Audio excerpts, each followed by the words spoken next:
Sciences, or CEGS, is headed by Engineer Miriam Maquinano Santillan. She is a geodetic engineer and has served as the college dean since 2016. It was then College of Engineering and Information Technology, or CIT. Under her leadership, CEGS has gained numerous achievements and notable accomplishments. We are thrilled to be partnering with you in your educational journey. True to the vision and mission of the Caraga State University, we at the College of Engineering and Geosciences will strive harder to produce globally competitive and socially responsible graduates. Let us work hand in hand in reaching your dreams. There are now 5 programs under CEGS: Bachelor of Science in Agricultural and Biosystems Engineering, Electronics Engineering, Geodetic Engineering, Mining Engineering, and Geology.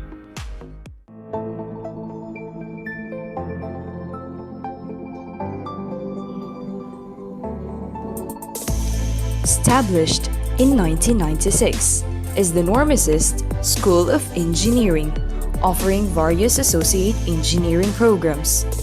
Since then, it has been recognized as one of the premier engineering colleges in Butuan City and the Caraga region. This is the College of Engineering and Geosciences. CEGS is fully committed to produce graduates who are excellent, globally competent, and service-oriented through engaging in relevant research and extension activities for sustainable development. The college offers various programs which have been selected to cater the demands and needs of the Caraga region and the whole country. Bachelor of Science in Agricultural and Biosystems Engineering is designed to produce graduates who possess knowledge, skills, and attitudes in the application of engineering science and designs to create solutions for problems concerning land development, irrigation, drainage, among others. The Bachelor of Science in Electronics Engineering is designed to prepare graduates as technical professionals in a variety of industries or as founders of their own startup companies and becoming future technology entrepreneurs. The Bachelor of Science in Geodetic Engineering is a program which deals with gathering data in relation to the Earth's surface and using such to produce spatial information systems, maps, plans, charts, and other related products. The Bachelor of Science in Mining Engineering is a program that deals with applications of mathematics, natural and applied sciences, humanities and social science to harness mineral resources responsibly, safely, and economically for the social and economic benefits of the country. The Bachelor of Science in Geology program is designed to prepare students for careers as professional geologists or for admission to graduate school. The program is structured to provide an optimal curriculum that affords graduates with firm foundations on the concepts and theories in the geological sciences. The Bachelor of Science in Geology program shall a. Provide the student with the theoretical and practical background in the natural sciences and mathematics as a general preparation for their professional careers in geology. B. Help the students, as future geoscientists, develop, not only their intellectual maturity, but equally important, their roles and responsibilities to society and to the local and international scientific community. Geology has varied career opportunities as determined by the diversity of its specialized fields. There are career opportunities in industry, energy, water and mineral resource exploration and development, and construction, environment, academe and government.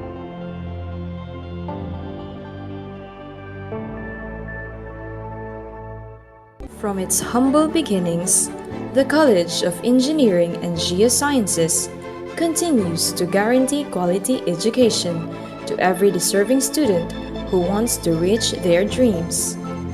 Programs offered in the college are AACOP accredited.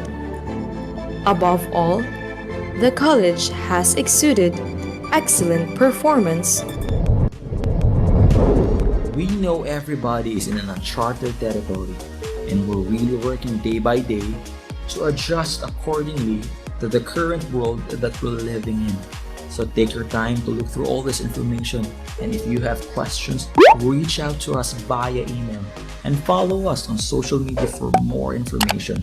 We're very excited to get back on campus when time allows us to. But for the time being, stay healthy.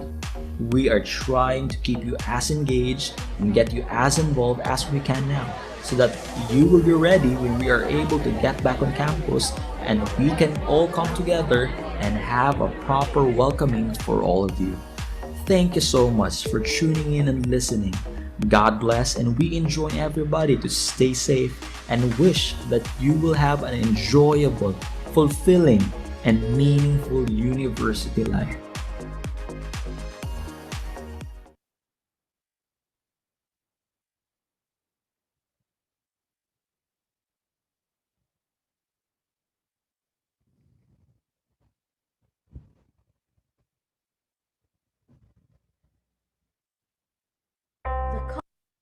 The College of Engineering and Geosciences logo encapsulates its various ideals, goals, and activities. It fundamentally deals with the four major parts of the earth: land, water, air, and life.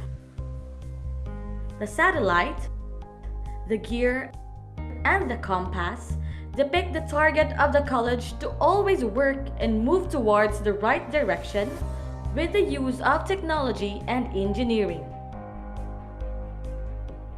CEGS upholds the smart management of the Earth's resources through quality education to produce individuals that are committed, excellent, globally competitive, and service-oriented.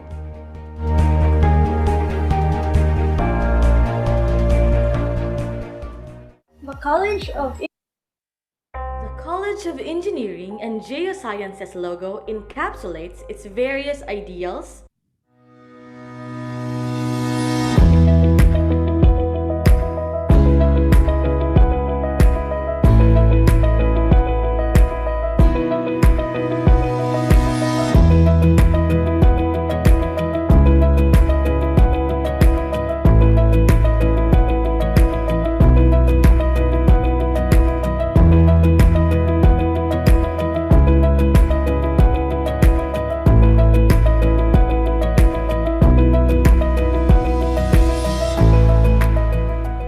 The Bachelor of Science in Agricultural and Biosystems Engineering is designed to produce graduates who possess knowledge, skills, and attitudes in the application of engineering science, and designs of the processes and systems involved in the sustainable production, post-production, and processing of safe food, feed, fiber, timber, and other agricultural and biological materials.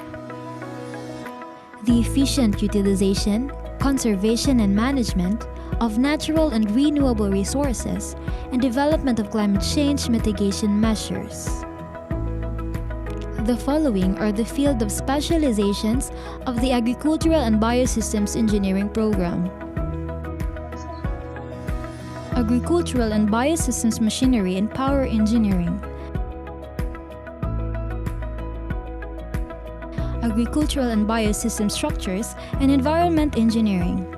Agricultural and Biosystems Land and Water Resources. Agricultural and Biosystems Process Engineering.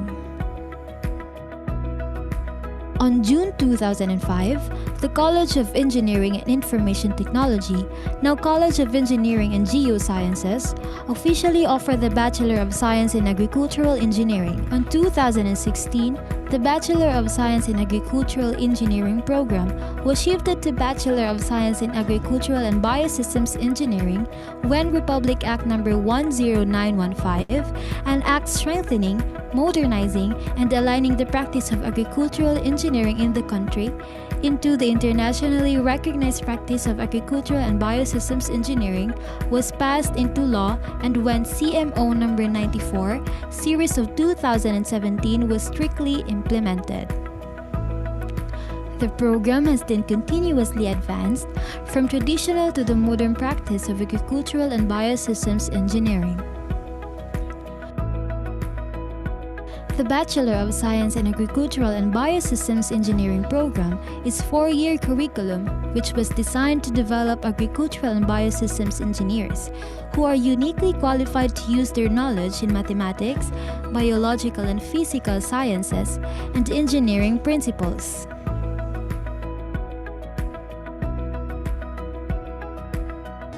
The said curriculum is categorized into technical and non-technical courses.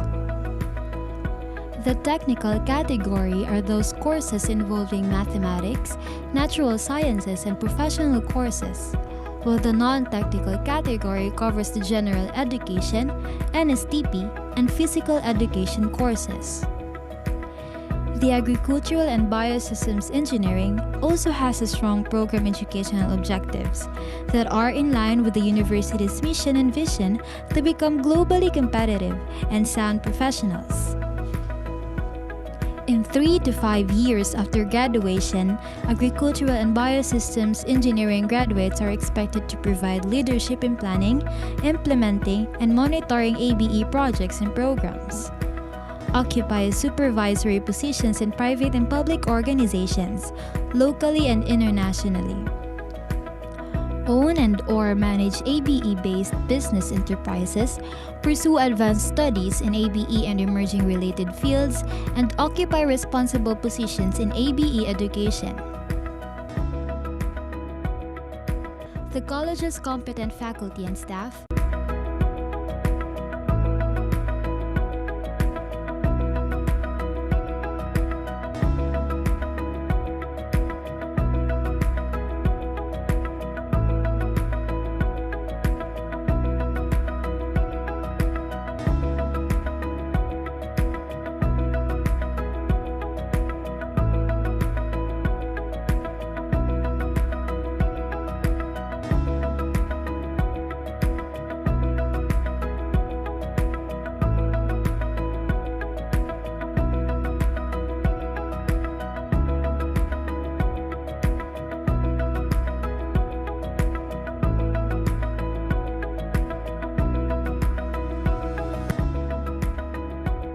and with the aid of a wide range of modern equipment and facilities, allow the students to attain core ABE competencies, useful for the comprehensive practice of the profession, such as the solving problems related to the production, handling and processing of biological materials for food, feed, fiber, and fuel,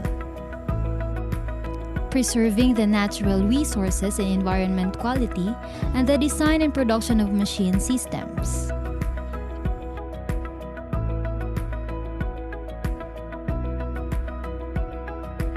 In order to attain the learning outcomes of the students and ensure the delivery of quality education, the ABE program of Caraga State University utilizes state-of-the-art equipment, laboratories, research centers, and other facilities to aid the learning process of the students. During enrollment, the BS ABE program prioritizes the admission of those with high entrance examination scores and exemplary performance during high school, particularly in mathematics and natural sciences. Since 2005, the number of students taking up Bachelor of Science in Agricultural and Biosystems Engineering in Caraga State University has significantly increased, resulting to the corresponding increase of agricultural and biosystems engineering graduates per year. From 2005 to 2020, the Bachelor of Science in Agricultural and Biosystems Engineering program has produced a total of 114 graduates. The percentages of students who graduated on time were relatively low for 2014 to 2016.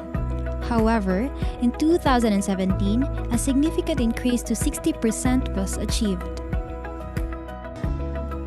Now, The Bachelor of Science in Agricultural and Biosystems Engineering is considered as one of the most promising and preferred degree programs in Caraga State University.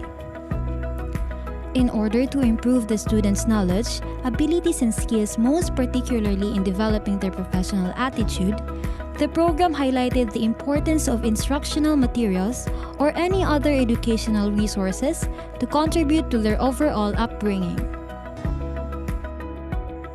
To prepare the students on the actual real field of work and possible career challenges, the students are required to undergo a 360-hour on-the-job training as part of the ABE curriculum, in which the students were sent to government agencies, private firms, factories, processing plants, and research institutions. It aims to let the students experience real-life scenarios in most workplaces in their chosen field. The Bachelor of Science in Agricultural and Biosystems Engineering faculty and students in Caraga State University have received several awards and recognitions in the local, national, and even international levels. Some of the faculty members are recipients of the Best Paper Awards and Special Awards due to their dedication in teaching and research. The Agricultural and Biosystems Engineering faculty members and students are also active in their respective professional organizations, with regular participation in the various activities and forums. I always believe in the potential of the agricultural sector. So that's probably why I decided to pursue agricultural and biosystems engineering. So along with it, CSU became my option because basically CSU is one of the prominent agricultural schools in Mindanao. Agriculture is one of the key sectors that provides a lot of opportunities for different people. And I think I would really love to recommend to her. The faculty were so supportive. They allowed me to actually realize my potential there. I've met so many amazing people also, and they became my mentors until now, and I'm so happy because it made a lot of opportunities for me yet again. And also in Malaysia, I went there last 2019, and we won several awards, and that include the Gold Medal Award and also the Special Award for the Most Green Technology, which amazes me because for a simple study to be so well recognized and well awarded. I am very thankful because of agricultural and biosystems engineering. I was able to participate in an international short course training in Silpacorn University, Thailand. Because of this training, I was able to learn about dyes, horticulture, solar drying, and its application to their community. This is a very good opportunity for the students who are taking up agricultural and biosystems engineering for additional knowledge from other countries. In participating in this kind of training courses, this will help and guide the students to innovate and develop in the field of agriculture, and hopefully will be applied in our country. Based on the recent tracer study conducted by the university, the Agricultural and Biosystem Engineering is one of the top 3 programs with the highest employment rate of up to 90%. The Agricultural and Biosystem Engineering graduate are receiving an average salary of more than 25,000 pesos. Most of Agricultural and Biosystems Engineering graduates are employed in the government agencies, such as Department of Agriculture and its Bureau, Department of Education, DENR, LGUs, and other private firms and industries. Good day. By the way, I am Engineer John Weven Itingas, a licensed agricultural and biosystems engineer from Caraga State University. Then I am currently working as an agricultural engineer here at the Office of the City Agriculturist of the local government unit of Butuan. As in line with my work experience, the best program na i-share sa akin ng Caraga State University is, I think, the farm mechanization in farm mechanization, there are two factors na pwede kong i-share. First is, in farm mechanization, pwedeng mag-increase yung farm productivity.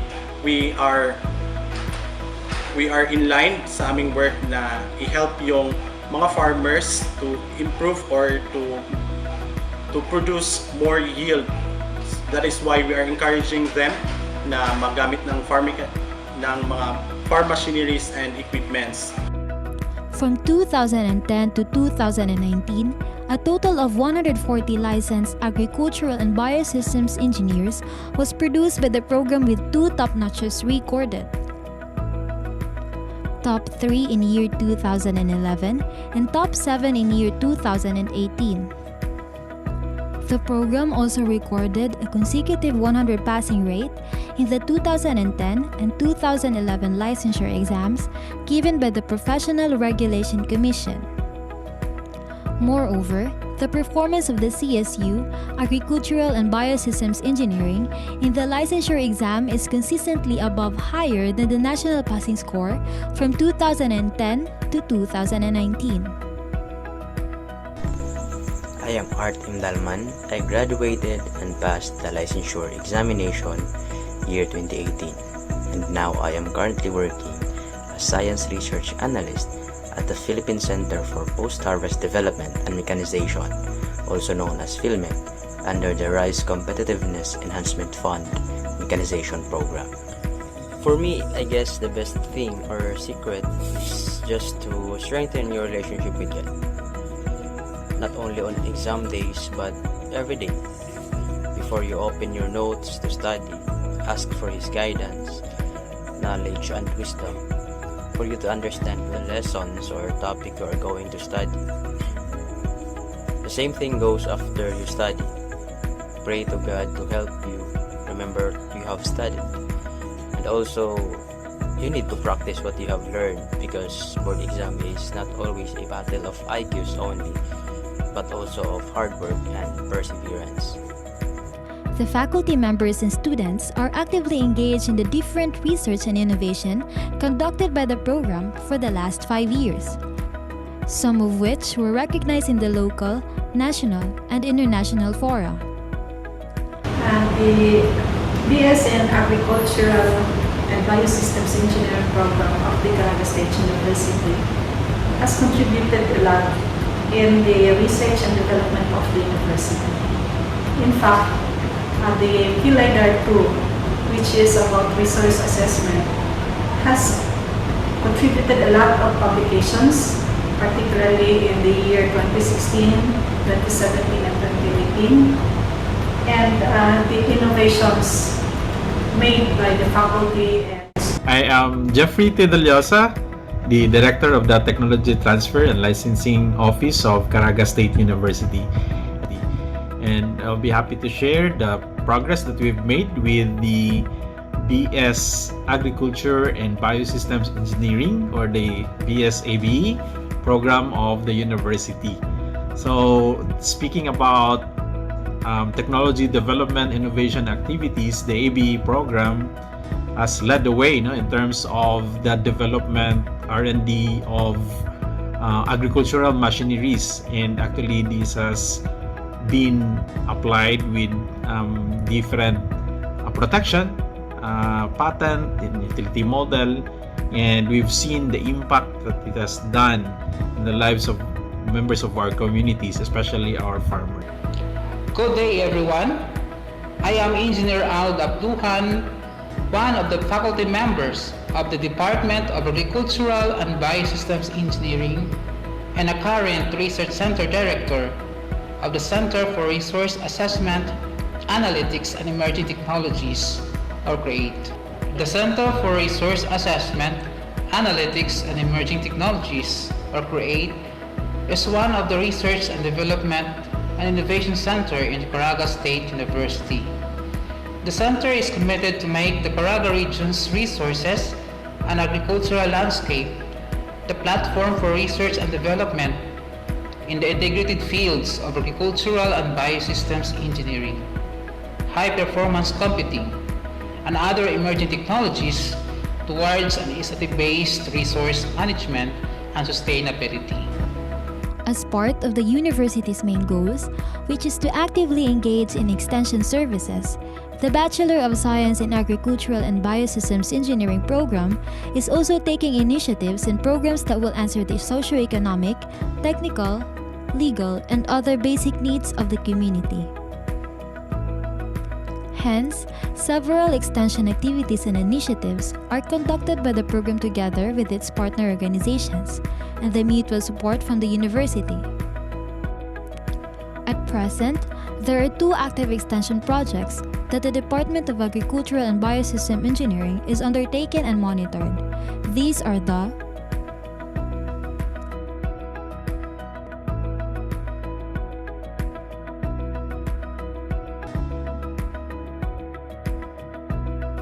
Ako dahil si Bobby Barrios, a former student from Caraga State University, and I am the researcher of the study which is entitled Integrated Rice Tilling System. Ang Integrated Rice Tilling System, akong gilisan ang tilling wheel sa floating tiller. Then gi-combine ako ang tilling blade sa rotivator para mas ma-properly cut, then properly till ang soil for rice field. Nakita na ko na problema sa existing floating tiller kay dili niya ma-properly cut ang rice straw, stubbles, and also the weeds. Then di po niya ma-properly cultivate ang soil sa rice field. Then di po niya ma-attain ang depth nga required sa rice field. Since 2005, the Bachelor of Science in Agricultural and Biosystems Engineering program of Caraga State University has showed promising and exemplary undertakings in the area of instruction, research, and extension in line with the mission, vision, and goals of the university. The Bachelor of Science in Agricultural and Biosystems Engineering program will continue to uphold the core values of Caraga State University, will aim higher and better for the continued success of the program, the college, and the university. Agricultural and Biosystems Engineering for Life, Bugsay pa more!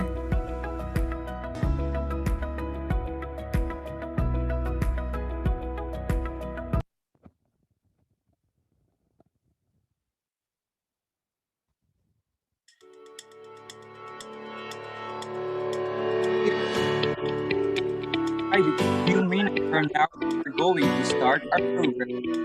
Welcome everyone.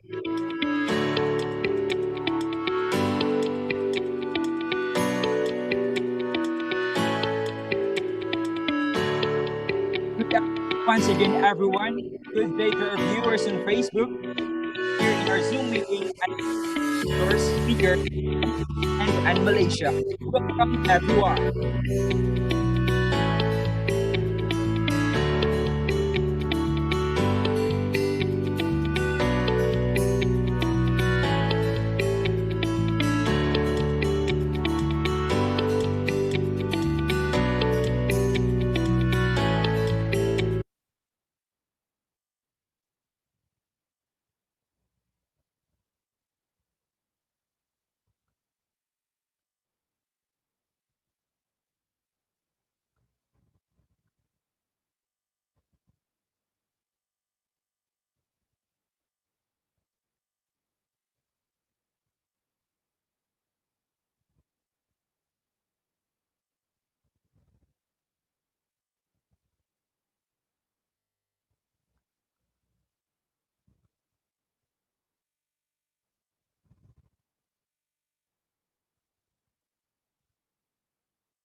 I'm sorry, guys. So acknowledgement of the presence of our bayaws again from different schools. Hi from Caraga State University.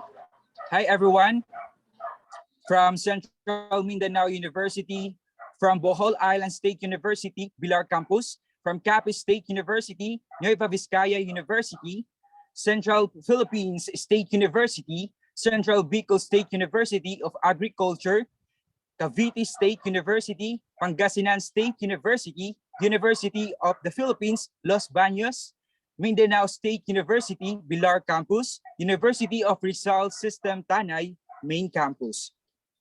Don Mariano Marcos Memorial State University, Partido State University, Batangas State University, Ilocos Sur Polytechnic State College. Next is Tarlac Agricultural University, Isabela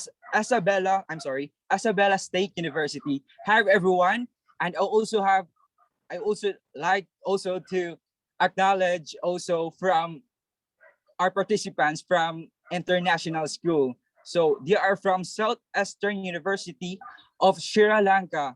Hi, from University of Putra, Malaysia, Odon Thani Rabat University, and Bayero University, Kano, Nigeria. Hi everyone, welcome to this webinar series. So I hope you are doing well and you are having a great time, because few minutes from now, we're going to start our program. Welcome everyone.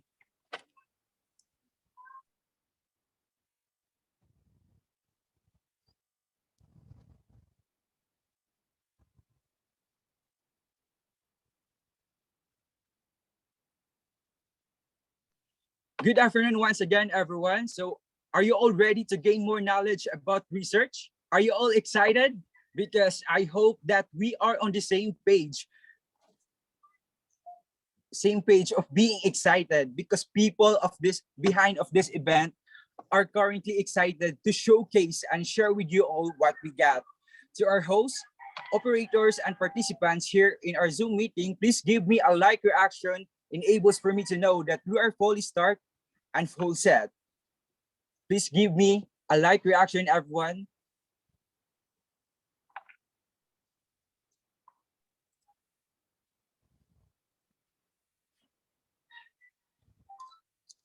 Hi again from different bayaws from several universities. Hi, welcome everyone.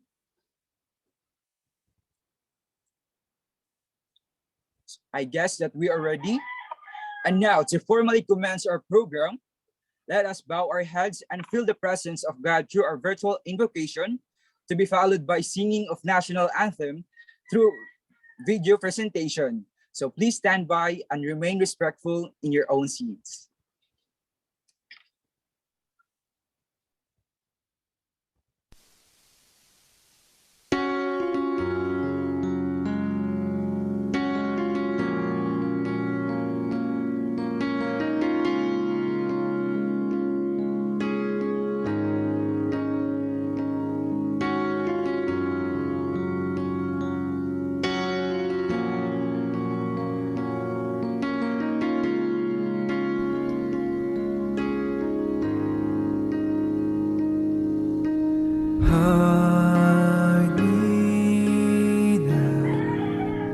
Again, I would like to acknowledge the presence of our different bayaws from several universities. Hello, aspiring agricultural and biosystems engineering students. Hi everyone, welcome again to our series webinar. So while waiting, again, I would like to acknowledge again from different schools, from Caraga State University main campus, from Central Mindanao State Universities. I'm sorry, can you hear me?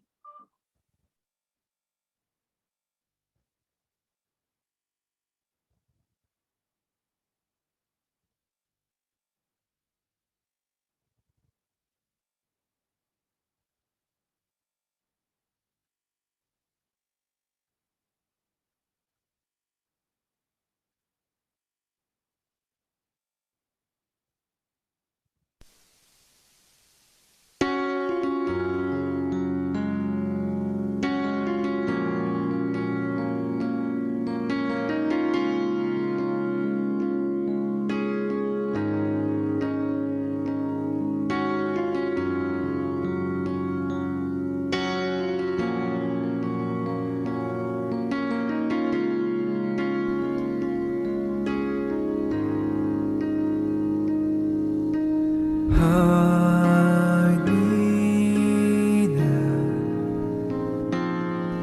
under your wings. Cover me within your mighty hands. When the oceans rise and dawn,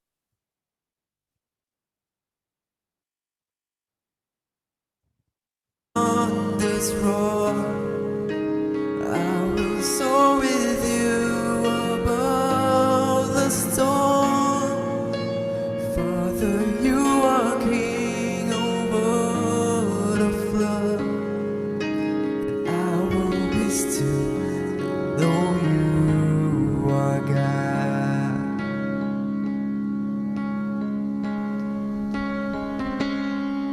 For rest my soul in Christ alone. Know His more in quietness and trust. When the oceans rise and thunders roar, I will soar with you above the storm.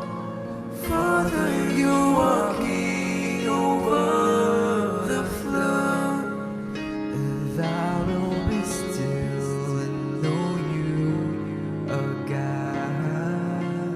I will be still and know you are God.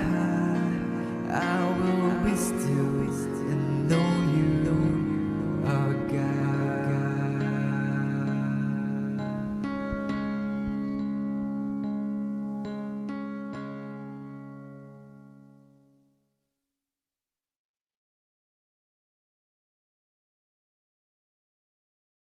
Mga kababayan, ang pambansang awit ng Pilipinas. Kayang mag-ibig, telas ng sinakanan, alam ng puso, sa titik mo'y buhay. Lupang hinirang, tuyag ka ng magiting, sa manlulupin, di ka pasisigil, sa nagagang tutok sa simoy at sa langit mong bangaw, ay hinagang tula, kawin sa pagkayang minamahal. Ang isang ng matawad mo'y tagumpay na nag-iindig, ang bituin at araw niya kailan pa may di magtitingin. Luman ang araw ng walang pagsinta, buhay langit sa piling mo. Ang inigaya na pagkay mga amin, ang mamatay ng dahil sa'yo.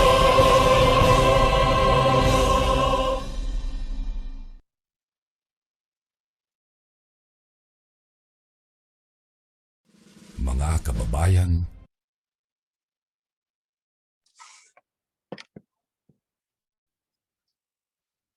Good afternoon once again, everyone. This time, would like to ask for apology for the technical error earlier. I would like to acknowledge the presence of our chairperson, Engineer Philip Donald Sanchez, and to our resource speakers from Thailand and Malaysia. Welcome, engineers. Welcome, welcome. All right, let us shake our bodies first before we proceed, enable for us to wake up the inner research enthusiast spirit within us. This afternoon is a long way to a lifelong learning opportunity to learn more about research and review papers. In this webinar series, you will get 2 certificates after answering the evaluation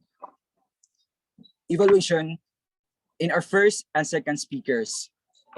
There will be an open forum, so if ever you have questions, please drop or type it in our chat box. I hope you will bear with us to whatever technical problems and unnecessary noises along this webinar series. First, allow me to introduce myself. My name is Kenneth Sindol, a third-year student taking a Bachelor of Science in Agricultural and Biosystems Engineering in Caraga State University. And I will be your virtual MC for today's webinar. I am immensely grateful to be part of this event where the research enthusiast individuals are part of this program. I hope you guys feel the same excitement as me to attain more additional insights about research and review papers. Welcome again, everyone.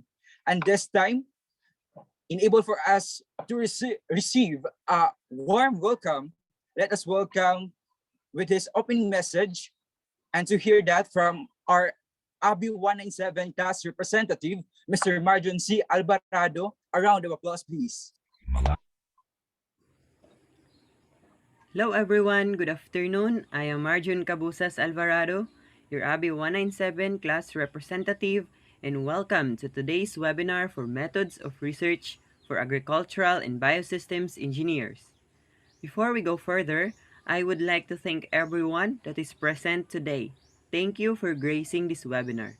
This webinar is composed of 2 lectures, namely Strategies in Writing Publishable Research and Reviews and Research Trends in the Field of AB Process Engineering.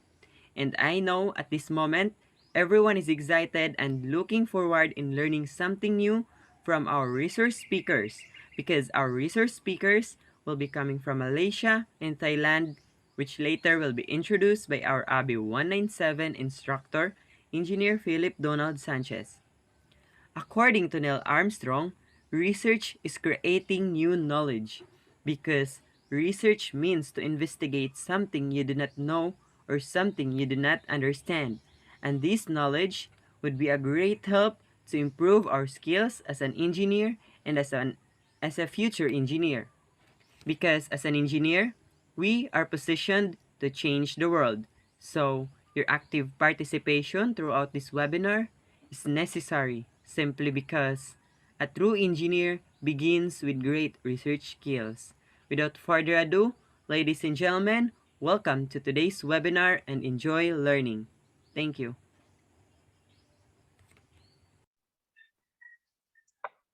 Thank you, Marjon. Indeed, that research has been with us all over the years. What we utilize online, modern technologies, and high-tech innovations are fruits of research and development.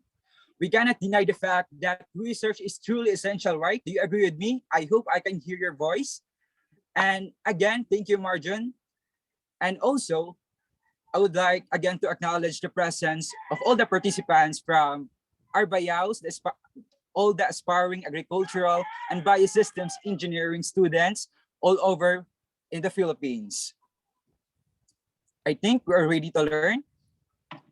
And now, at this juncture, to know more about our first resource speaker, allow me to introduce the very first person I know, which is very enthusiastic person when it comes to research, and also one of the engineers in our faculty that we always looking up.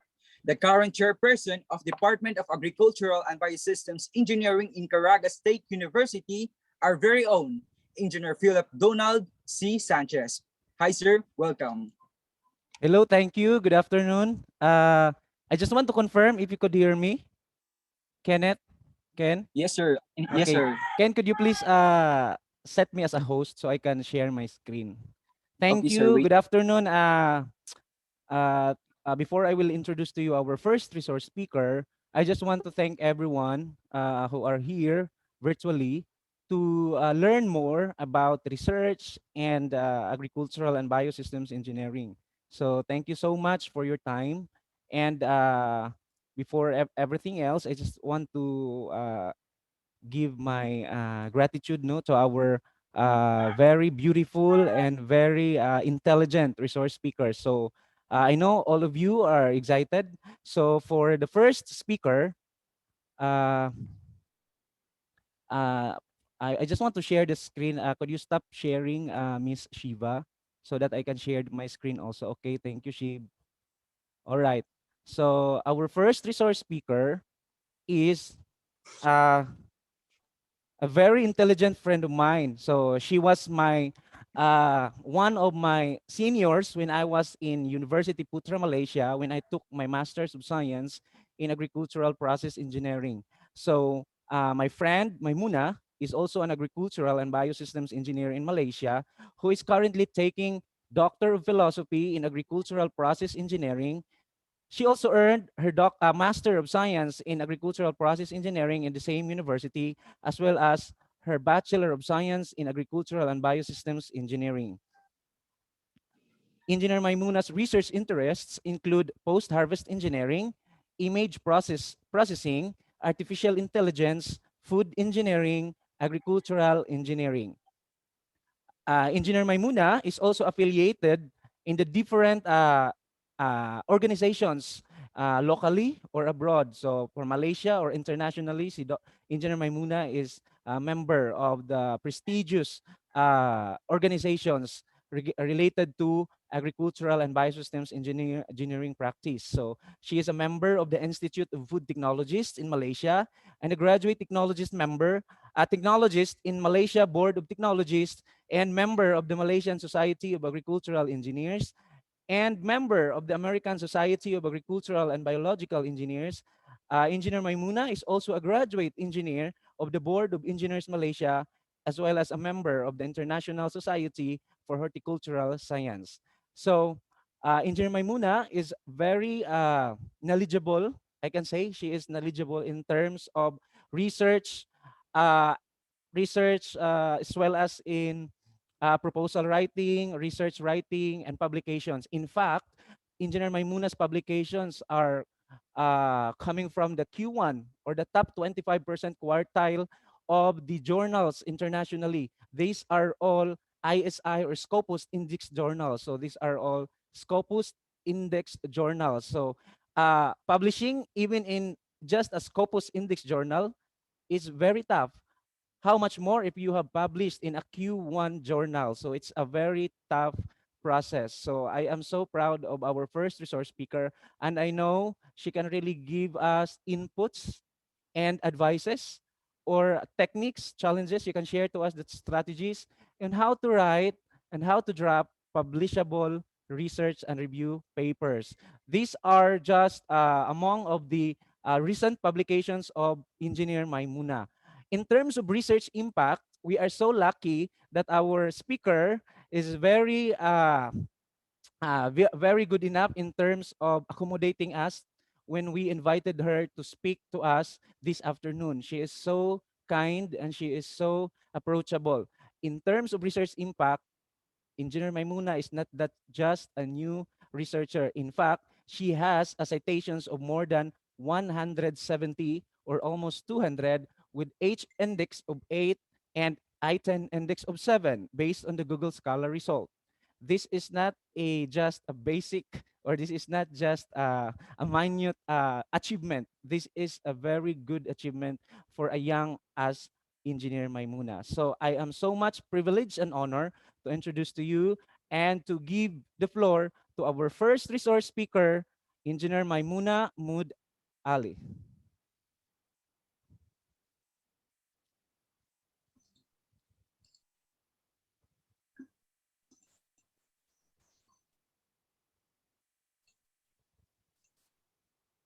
All right, thank you so much, Engineer Philip, for your very, very kind introduction. Actually, I am very honored to be invited as one of your resource speaker and able to give and also share my experience in, especially in strategies in writing publishable research and review papers is such an honor for me. All right, okay, first of all, thank you to all participants, especially ABE students of Caragas State University. Also, there are several participants from Malaysia, Nigeria, and so on. Thank you so much to participate in our event today. All right, without further ado, I will start sharing my slide. All right.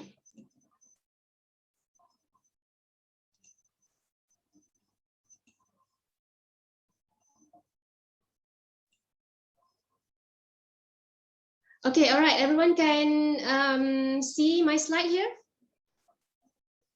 Yes, ma'am, we can see it. Okay, great.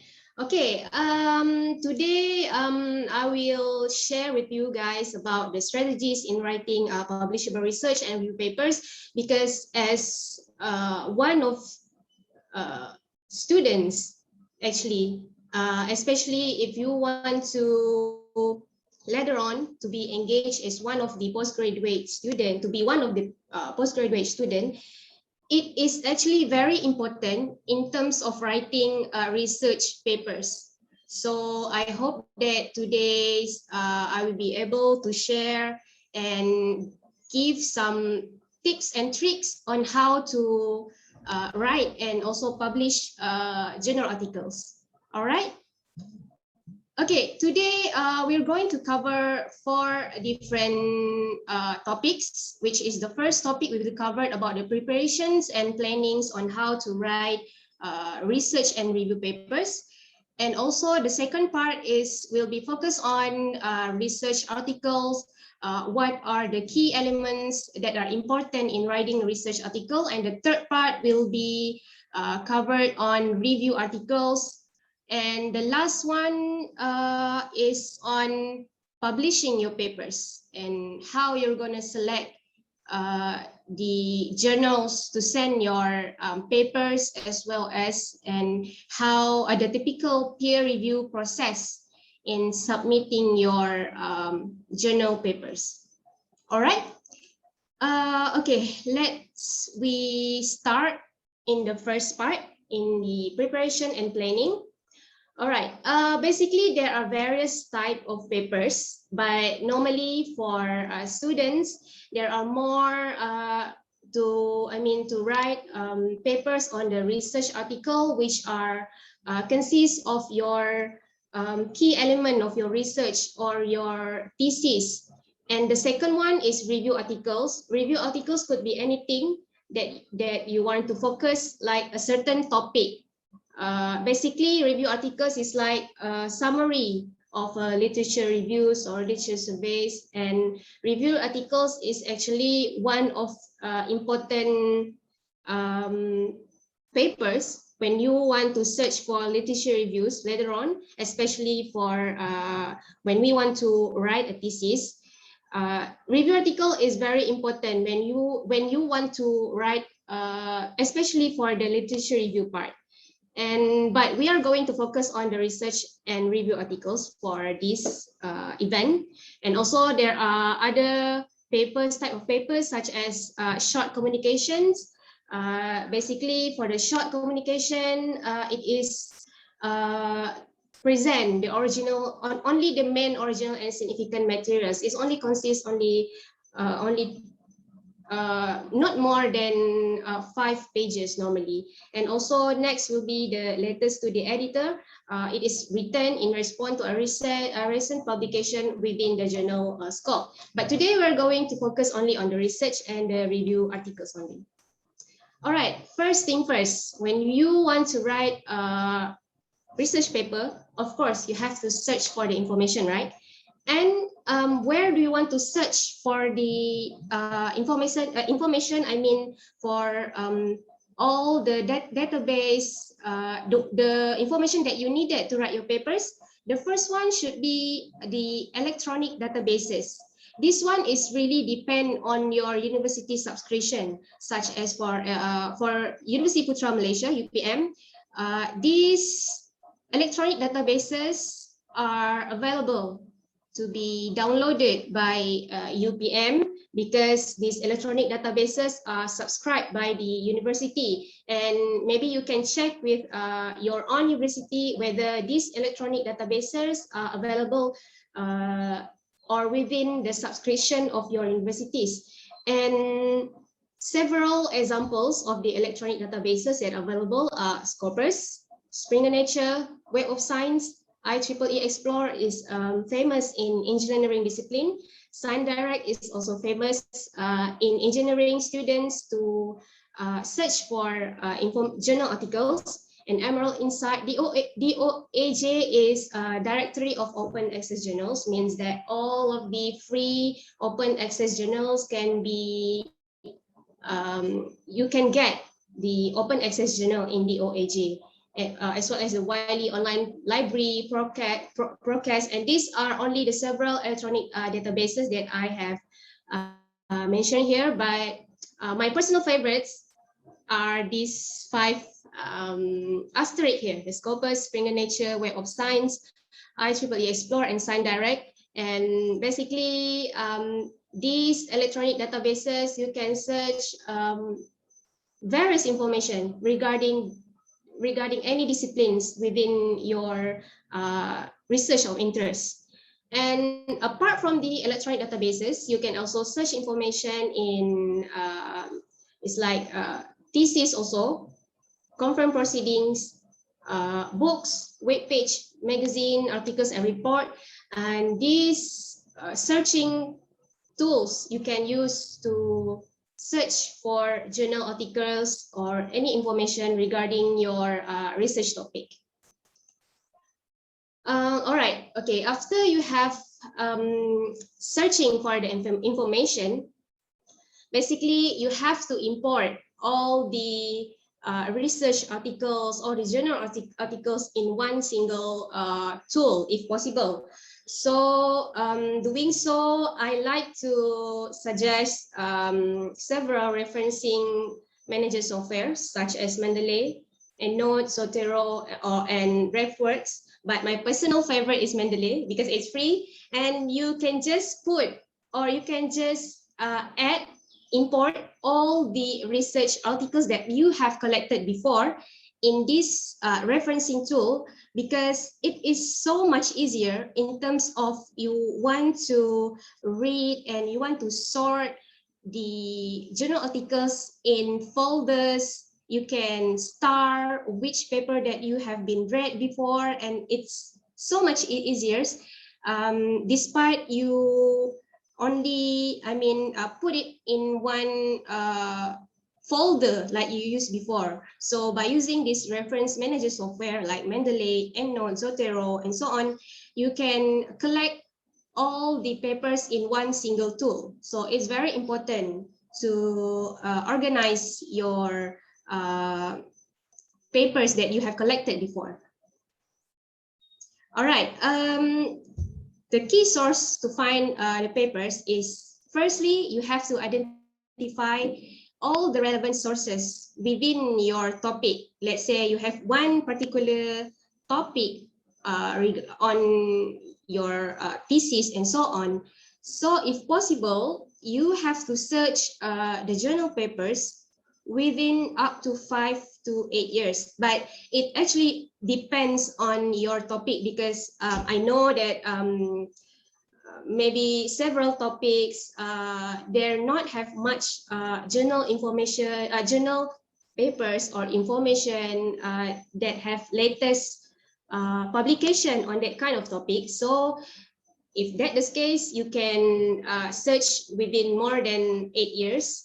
And also you have to identify what research and theory is there on your topic, and what are the key sources on your topic. Maybe you want to search for journal articles. Maybe you can also search for books, conference proceedings, thesis, and so on.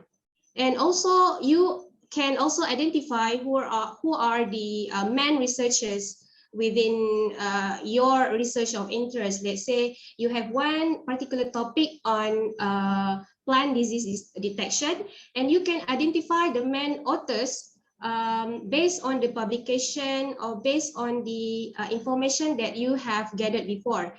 And lastly, how has the topic or problem been investigated over time, means that the current trend or the latest trend about your research topic.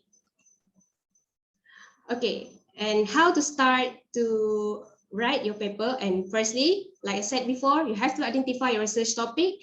Let's say here, for example, I have my title of one particular research topic, non-destructive techniques for plant disease detection. And then based on your research topic, you have to define the keywords, several keywords, if possible, that are related to your research topic, such as here, I have identified 5 keywords, which is non-destructive, plant disease, imaging, spectroscopy, image processing. It can be any types, any keywords that are relevant to your research topic.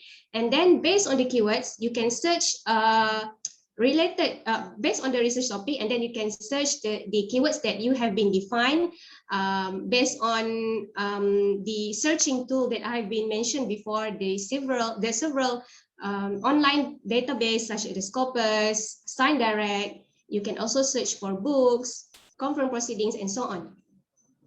All right, for the strategies, after you have defined, identify all the research, your research topic, you have identified your keywords, and then this is time to prepare and to make strategies on how to write your paper, right?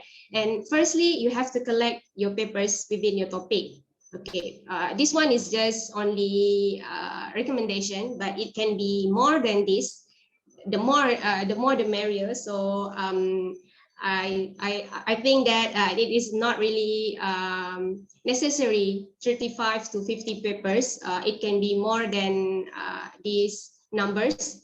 And after you have collect all the papers that are needed, and then you can import all of the papers that you have collected to the referencing tools such as Mendeley, Zotero, and EndNotes, so that you can be organized in terms of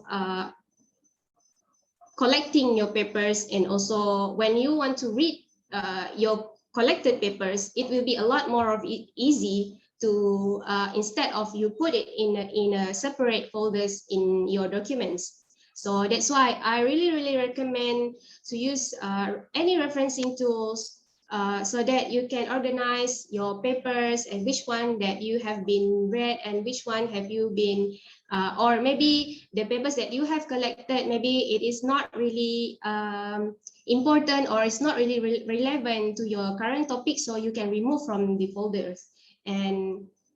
And apart from the online databases such as Scopus, Springer Nature, IEEE, Explore, you can also use Google Scholar and also ResearchGate. These two searching tools are free.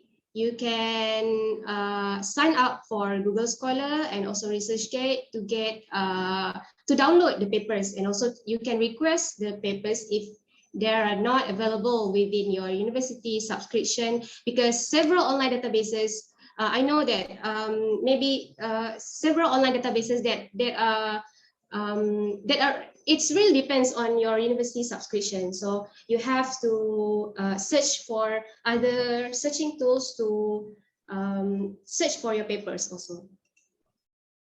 Okay, for the reading tips, first, let's say you have collected around 50 papers. First thing first, just screen or just read only the abstract and the conclusion parts. It is really important because it's not that the other part is not important, but you, by reading the abstract and the conclusion, you can get a gist or you can get a whole summary within that current title, such as this is based on my papers, one of examples of one paper that I've been published before. So you can just read abstract and the conclusion part first. If it's relevant to your current topic, so you can just continue and just maybe put a star in your referencing tool. But if it's not very relevant to your topic, and then you can just remove it from your folder. So means that, okay, you can just read others papers first, okay, just by reading the abstract and the conclusion part. All right, next, okay, let's say you have collected all the 50 papers, right? Okay, you can read the first paper in the chronological orders, means that by using the alphabets or by authors or maybe by years. It really depends on you which one that you want to read first, maybe within the authors or maybe within the year or maybe within the publications, it really doesn't matter as long as it is based on your current preference on how you want to read your papers first. And then you have to read the paper carefully and extract the major information. And this time, like I said before, you have to read the abstract and the conclusion. And by reading the abstract and conclusion, you know what is the paper is going to talk about, what is the summary of the paper. And then after you think that is relevant to your topic, and then you can proceed to the next one. And then you can tabulate the important aspect of each paper by, by reading the abstract and conclusion. It will help you to see more on the summary and more of the whole paper itself. Okay. Okay. Next, after you have defining all these needed, the abstract, the conclusion, and you also have to ensure of information if both accurate and unbiased, means that you have to stick to peer-reviewed sources. On the peer-reviewed sources here means that you have to search your paper within the online databases such as the Scopus, the Springer Nature, IEEE, because sometimes when you just Google the current topic that you want to researching for, maybe the sources of that paper is maybe it just it's still in the under review process, or it's still not have been reviewed by the examiners. So you have to particular about this kind of when you want to search for your papers. And also you have also to consider each studies method, the measurement, and also the significance of your topic in order whether you should use it or whether you should revise the materials and also the methods by those authors. Okay, after that, after you have been evaluating all, after you have been confirmed the sources of your journal papers, and this is time to outline your papers. And of course, you have to follow your topic outline, such as, for example, we have the title for a non-destructive techniques for plant disease detection. And then by following the topic outline, you have to develop and maintain a logical progression. Here means when you write from each paragraph to another paragraph, there should be some kind of continuation between those paragraphs, because normally the editor and also the examiner, they will try to get the overview first when they want to review your papers. And after that, you have to set target and follow the plans. And set target here, it means by following the outline that you have drafted before, you have to follow, and then you can start writing your paper. Okay, in terms of the organizing and outlining, and of course, you have to create a topic outline before you begin your draft paper. And in the introduction part, these are the key elements that you have to write by identify the research topic and also the importance of your topic, and define any crucial terms that are being mentioned in the introduction part, because introduction part is such a very, very important section. So that's why normally the introduction part, it is always the last section when we want to write paper, and because it contains also all the key elements, your objective, why you want to write the topic, and so on. And of course, maintain the logical cohesion and flow. Here means that the continuation of each paragraph to another paragraph, it has to be some sort of like continuous from one paragraph to another paragraph.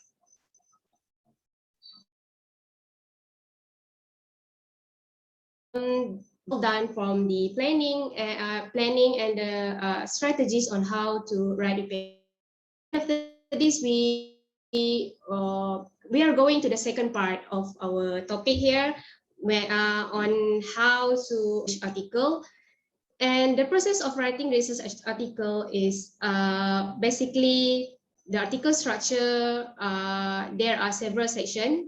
Means that after the title, the abstract, the keywords, there will be the introduction, and after the introduction, there will be some sort of like methods and materials that are needed to do your topic, to do your paper, and also the results and discussion, followed by conclusion, acknowledgements, references, and any supporting materials that are relevant to your paper. And these are the basic structure of writing a research article. But in building or in writing the article itself, normally we have to complete all the data analysis first in terms of the figures and the tables. Means that after you have analyzed your data, and then you have several figures and tables that are relevant to your topics, then you can proceed to the methods section. You can write the methods section because you know what you are going to do. What are the methods and what are the materials that are needed for your topic. So that's why after you done the data analysis, you can proceed with the methods section, and then you can write or continue on the results and discussion section. And after that, after you completed all the results and discussion parts, you can continue to the conclusion section as well as the introduction. Like I said before, the introduction part is very tricky section because it contains all the important elements of your research article. And then you can proceed with title, abstract, and keywords. But actually, for the title and keywords, you can also write before you doing the data analysis, because by defining your title and keywords from your, when you want to search the information, you already got your title and keywords. So only the abstract is just like the summary of your research. So it can be done at the last stage in writing your article. All right, the first, we're gonna see the introduction part first. What are the important parts in the introduction section? Okay, first, you have to provide a brief context to the reader. Means that make it simple, not a bombastic words, straight to the point, what you are going to find out, what are you going to know, what are you going to investigate based on your topic. So by providing a brief context to the readers, so that the readers, the editors, and also the reviewers, they know what are you going to do or what are you going to study about for your research paper. And then you have to address the problem. Address the problem here means the objective of your paper. Means that with, let's say, to investigate the potential of backscattering imaging to predict moisture content of watermelon. Okay, that is, you address the problem by stating the objective of your research paper. And then you can also identify the solutions and also limitation. But for the solution and limitation here also, you can also put it in the conclusion section. Depends on your it really depends on what are you going to introduce first. And then also you have to identify what your study is trying to achieve, maybe by using the laser backscattering imaging, or you can also discuss previous studies that are done by other authors. Okay, next on the material and methods.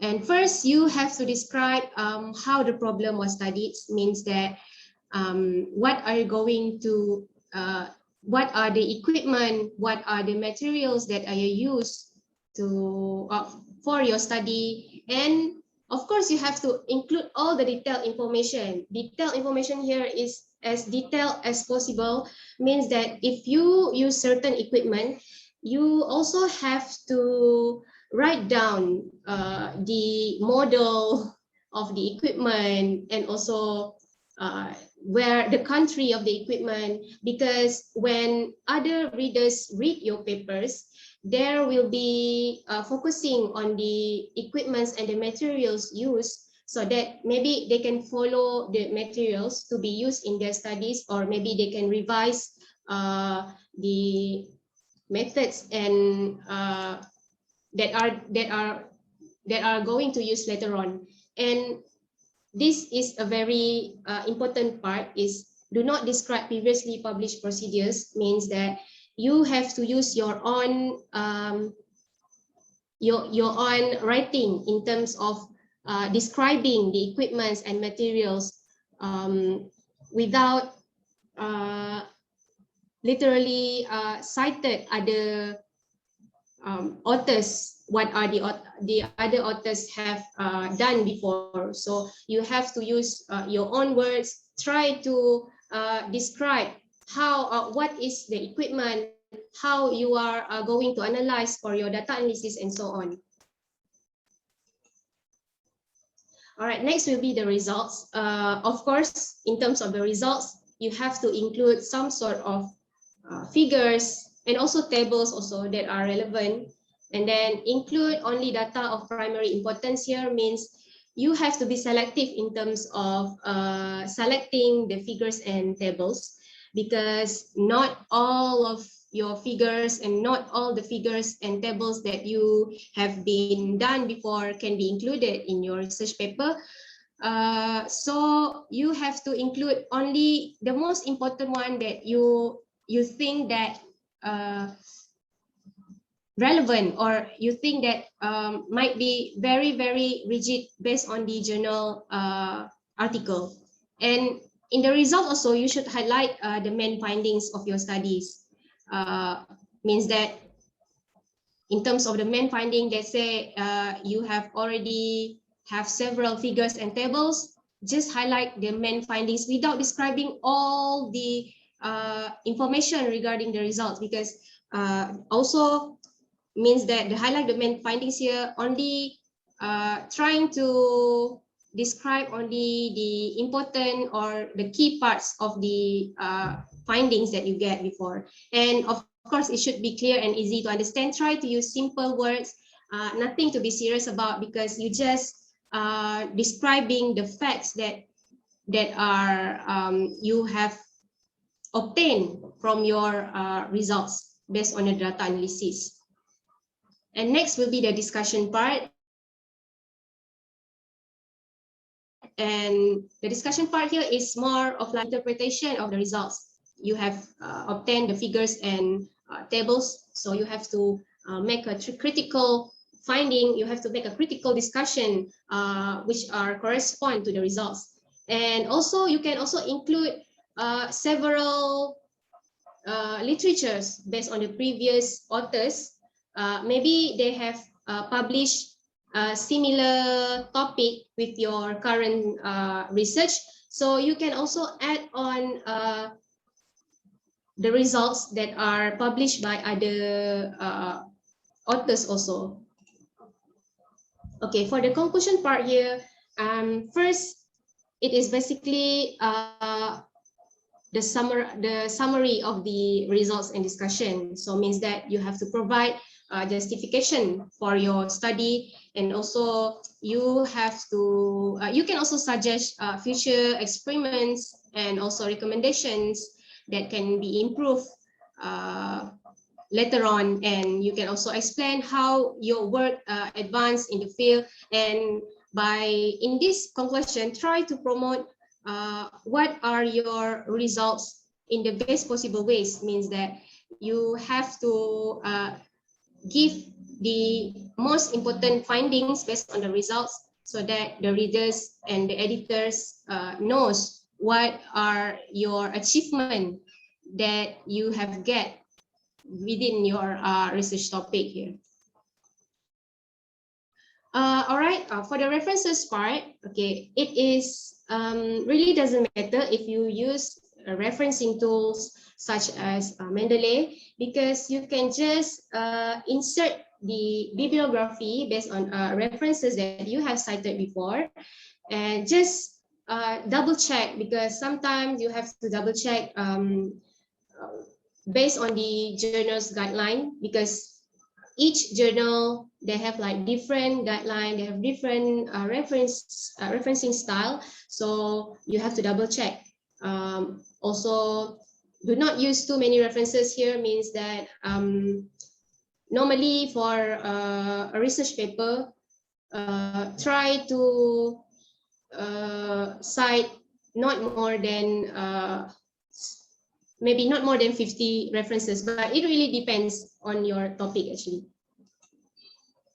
Okay, after that, for the abstract here, it is the summary of your research paper, which consists of the introduction, the results and the discussions, and also the conclusions part. It should be the summarization of these sections. Make it in one paragraph. Basically, it's around not more than 250 words, and it should be specific and easy to understand. Just use simple words, because in doing a scientific paper, avoid using language that are too flowery, and just use simple words that are easy to understand, straightforward. And because the scientific papers is more like you want to know the current topic in a much simpler way. All right, next we will focus on the review articles that we have already finished the second part within the research article. And then we can proceed with the review articles. When writing the review papers here, review papers is basically more of like literature review. When you write a thesis, they have like a section on literature review. Review paper here is some sort of like literature review section in writing your thesis. It's just the same. It just have new elements that you have to add to write a review paper. And of course, when you want to write the papers, you have to start with an outline. You have to define your research topic first, and before you want to search for the information. And by then you can decide on the principles based on themes, trends, methodology, or chronology, and so on. In terms of the searching for information, it's just the same, because the planning when you want to search for the information is just the same for all, whether you want to write the research or the review papers, it's just the same. It's just that the differences between the review paper and the research paper is in terms of the sections, because they have like different section from the research articles. And try to also in the review paper summarize and highlight the key finding in the current topic. All right, for the review papers, normally the differences part is in terms of this section, because after the title, the keywords and abstract, introduction, these are all the same. It is also the same for the research paper, but the one that have the differences is in terms of the discussion here. For the review paper, it doesn't have any results section, but for the discussion here, there have like several sections which consists of literature reviews, critical discussion, maybe some sort of future perspective and challenges based on the topic that you have choose before. But the conclusion, the acknowledgement, and the references, figures, and tables are all the same. All right. Okay. First, okay. Basically, you have to write the outline. Okay. Let's say we have example here. Okay. The non-destructive techniques for plant disease detection. The abstract here is just like the summary. it's not that after you have defined your title, you can do the abstract. No, because basically the abstract is the last section that you have to write, because it consists of the summarization of your review paper. Okay, these are several outlines based on the selected topic before, the non-destructive techniques for plant disease detection. The first part should be introduction, and the number 2, 3, 4, 5 are basically the discussion section, which means that it can be any topics that you can describe. For this topic, I listed down here like 4 different subsections, which are the imaging-based approaches.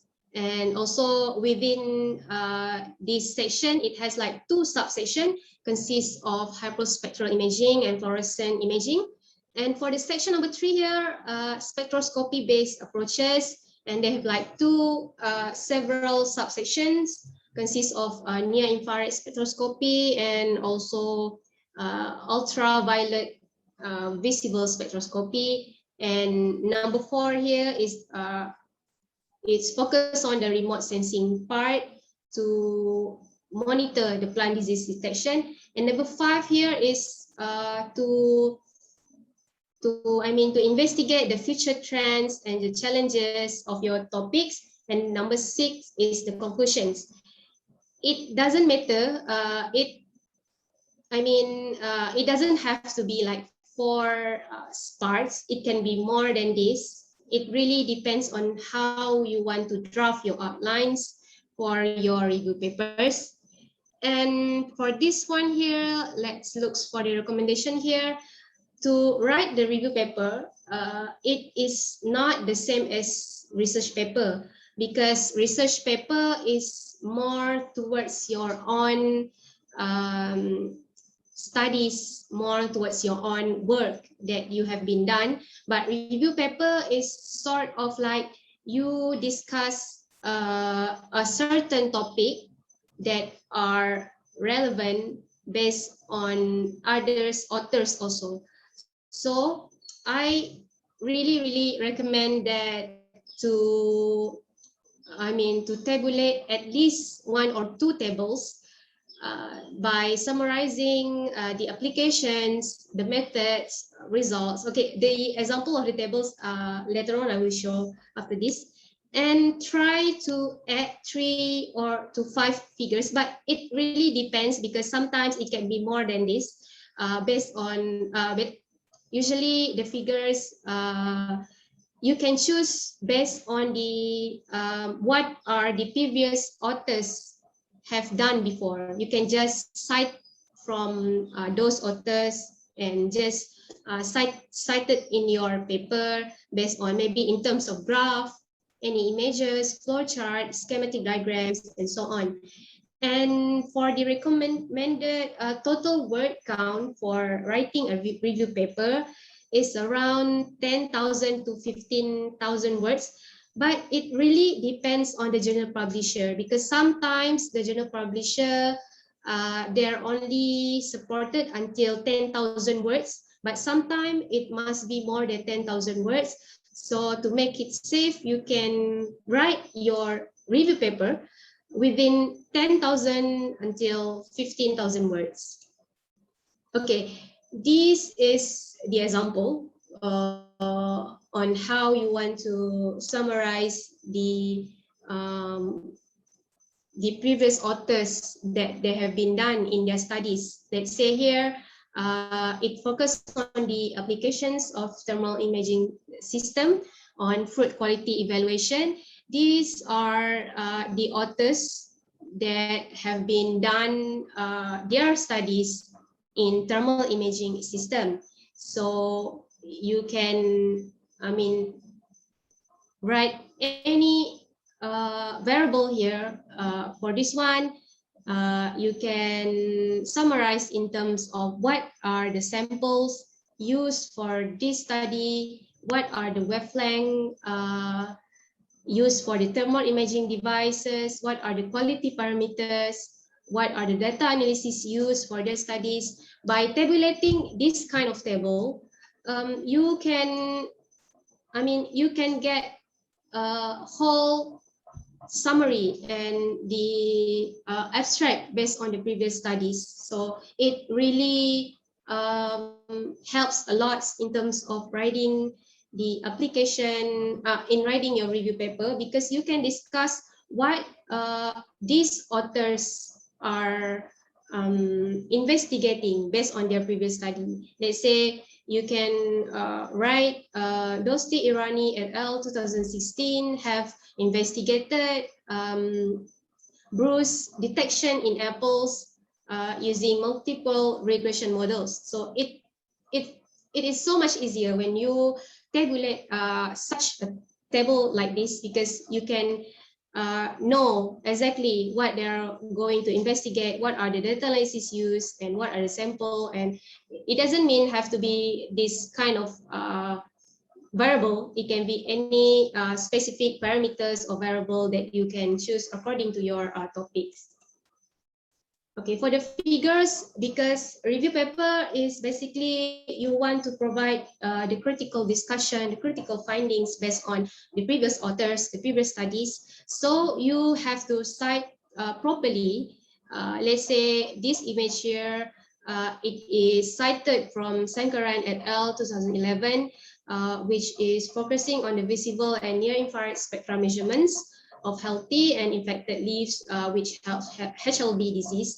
And this second figure here is cited from Chin et al. 2013. So by illustrating this type of figures, you know that we can know that these authors have has some sort of like results, like in terms of the graph here, or in terms of like schematic diagrams, in terms of the hyperspectral imaging system here. Okay. These are just the examples. It can be any kind of figures, any in terms of flow chart or graphs, schematic diagrams, and so on. You can just cite it properly according to the authors. And for writing tips here, of course, you have to make a clear introduction, because the introduction part is a very critical section.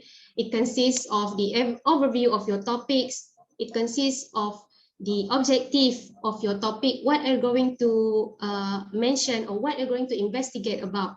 And it has to have a clear paragraph structure.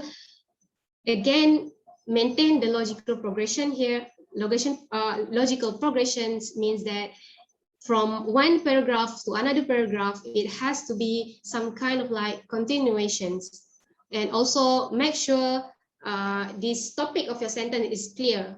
And let's say for your research, for your review paper, you want to investigate the non-destructive techniques for the plant disease detection. So you have to list down what are the selected non-destructive techniques that you have chosen for your review paper.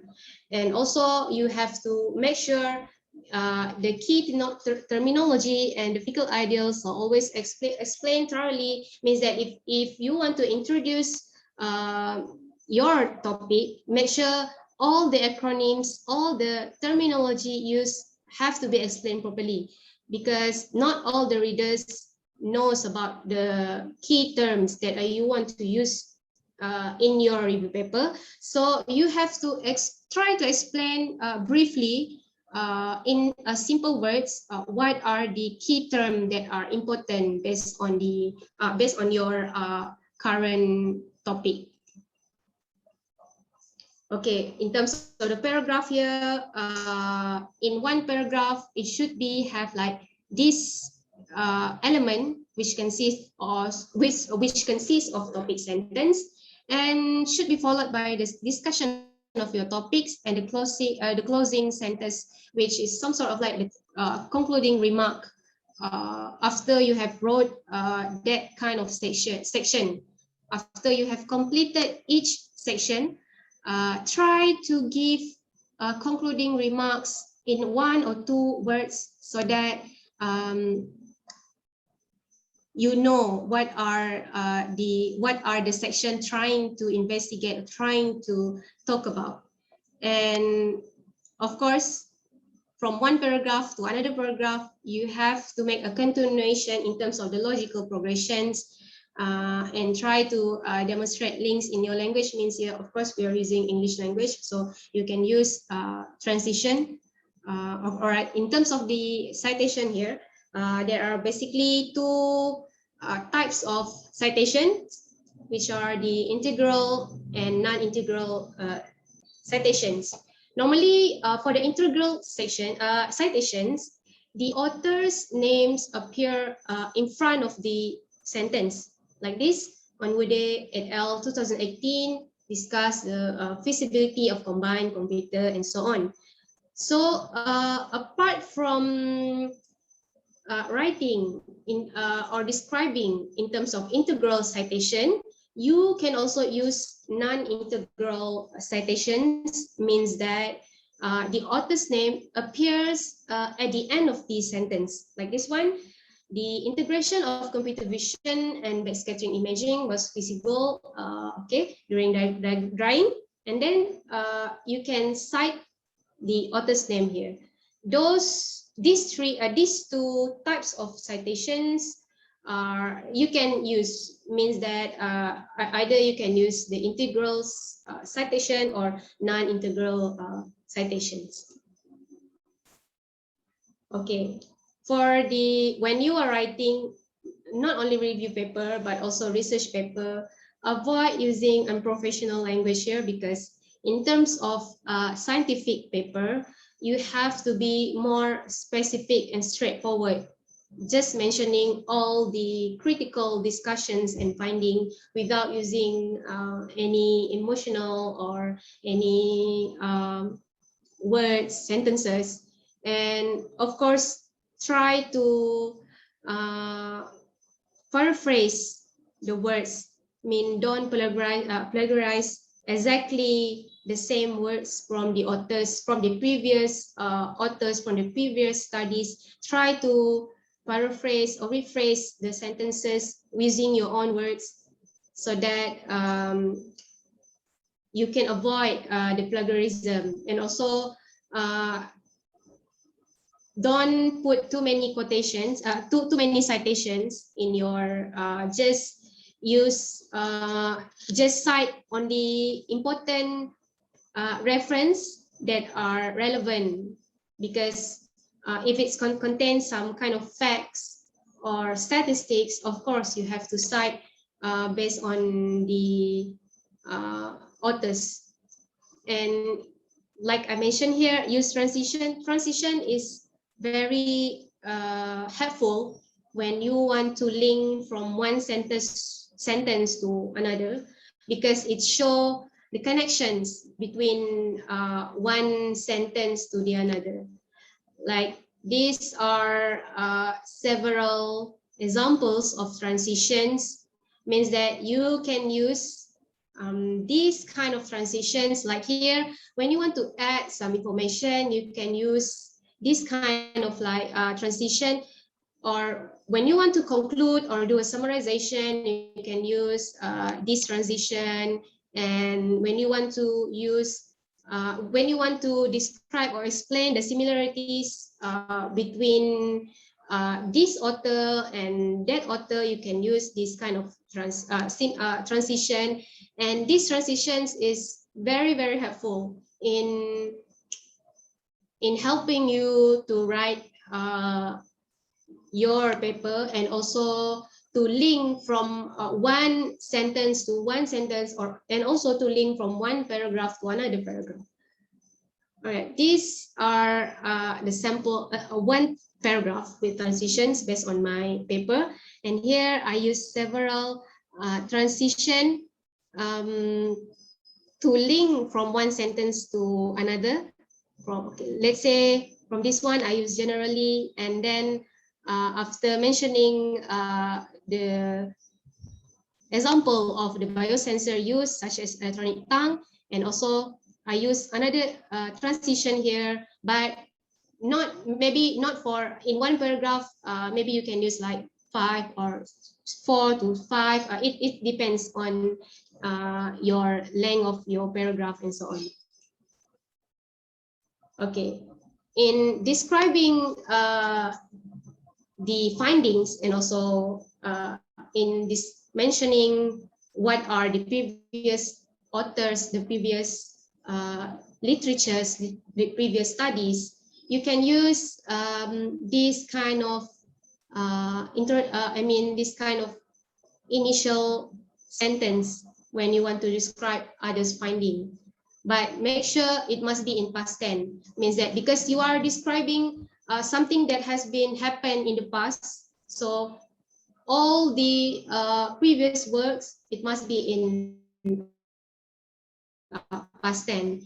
So like the examples here, in previous work, Zhang et al. Evaluated, and then you can mention what are the work that have been studied by Zhang. And these are just a few examples how you want to describe the findings based on the previous authors. All right, in terms of the writing style, it frames and the values, okay, such as you can see here that for the first one here, according to the Statista 2020, the top 5 pineapple producers worldwide in 2017 were reported as Costa Rica, Philippines, Brazil, Thailand, and India. But instead of just mentioning the pineapple producers here, you can be specific in terms of what are the total production of each country. So you can improve your writing by describing also the total production for each country. It means that it has been added for Costa Rica here, it produced like approximately 3,000 metric tons for the pineapple producers. And just mentioning the statistic in terms of value and time frames, it made the writing more specific. All right, for the next writing style tips is avoid using direct citation here, means you have to quote accurately. Okay, if you want to cite this fact or these statistics, you have to cite properly from which authors mention these values first. So you have to cite it properly based on the finding, and also in terms of the statistic based on the correct citation.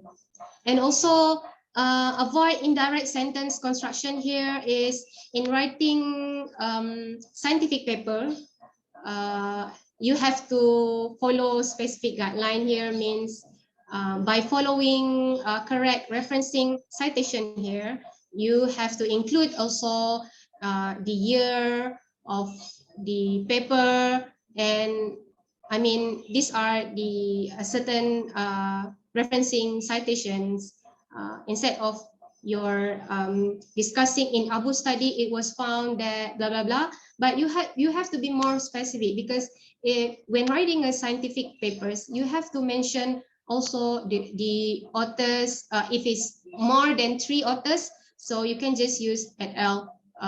And also have to mention also the year, which year is the paper is published. So you have to write and also cite properly in your review paper.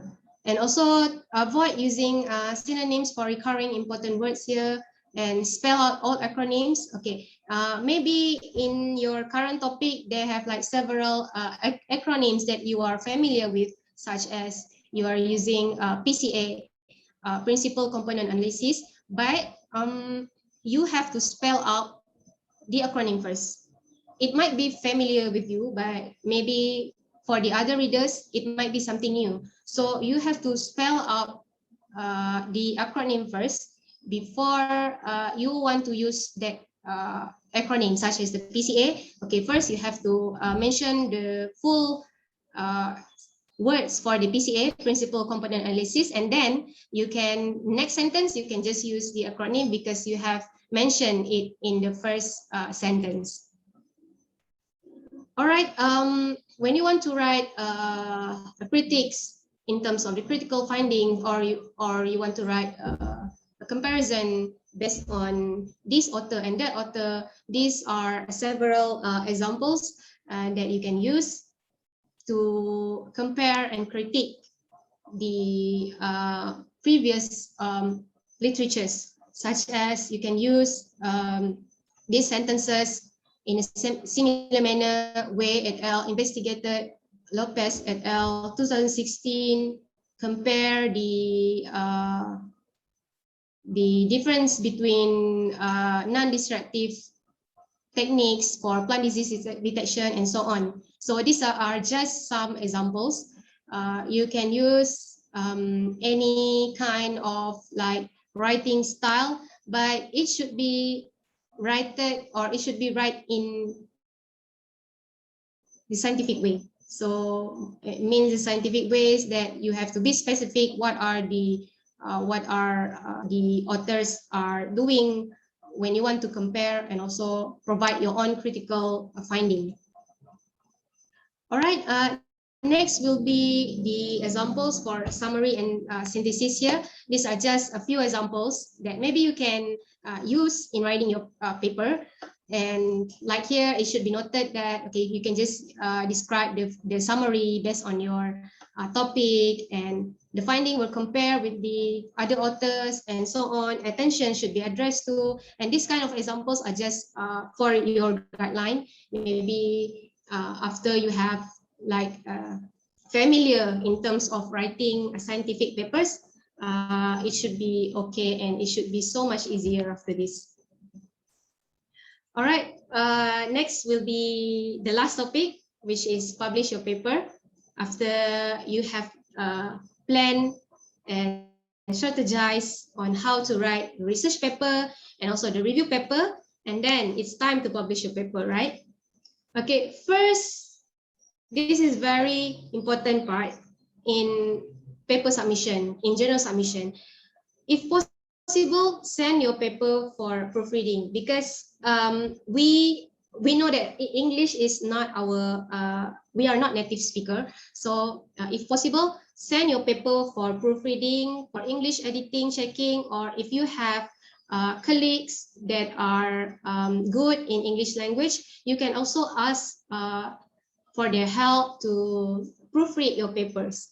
And then after done with the proofreading, you can decide what journal you are aiming for. And because every journal have a different style, a different guidelines, so you have to follow that journal guideline before you want to submit your paper. And for example here, let's say you choose post-harvest biology and technology.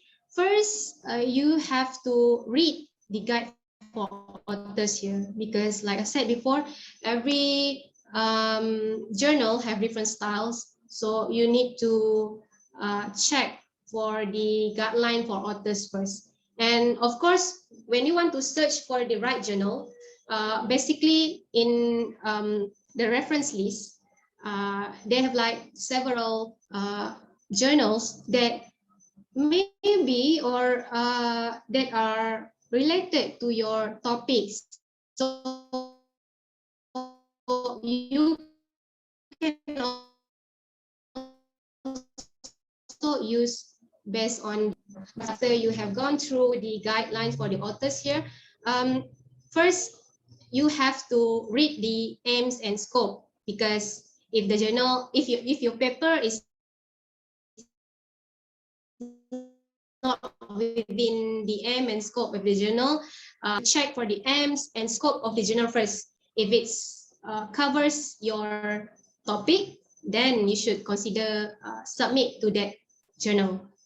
And also check also for the types of articles, but basically for all journals there are, I mean, for the research and review kind of journals, they receive for the submission of the research and also review papers.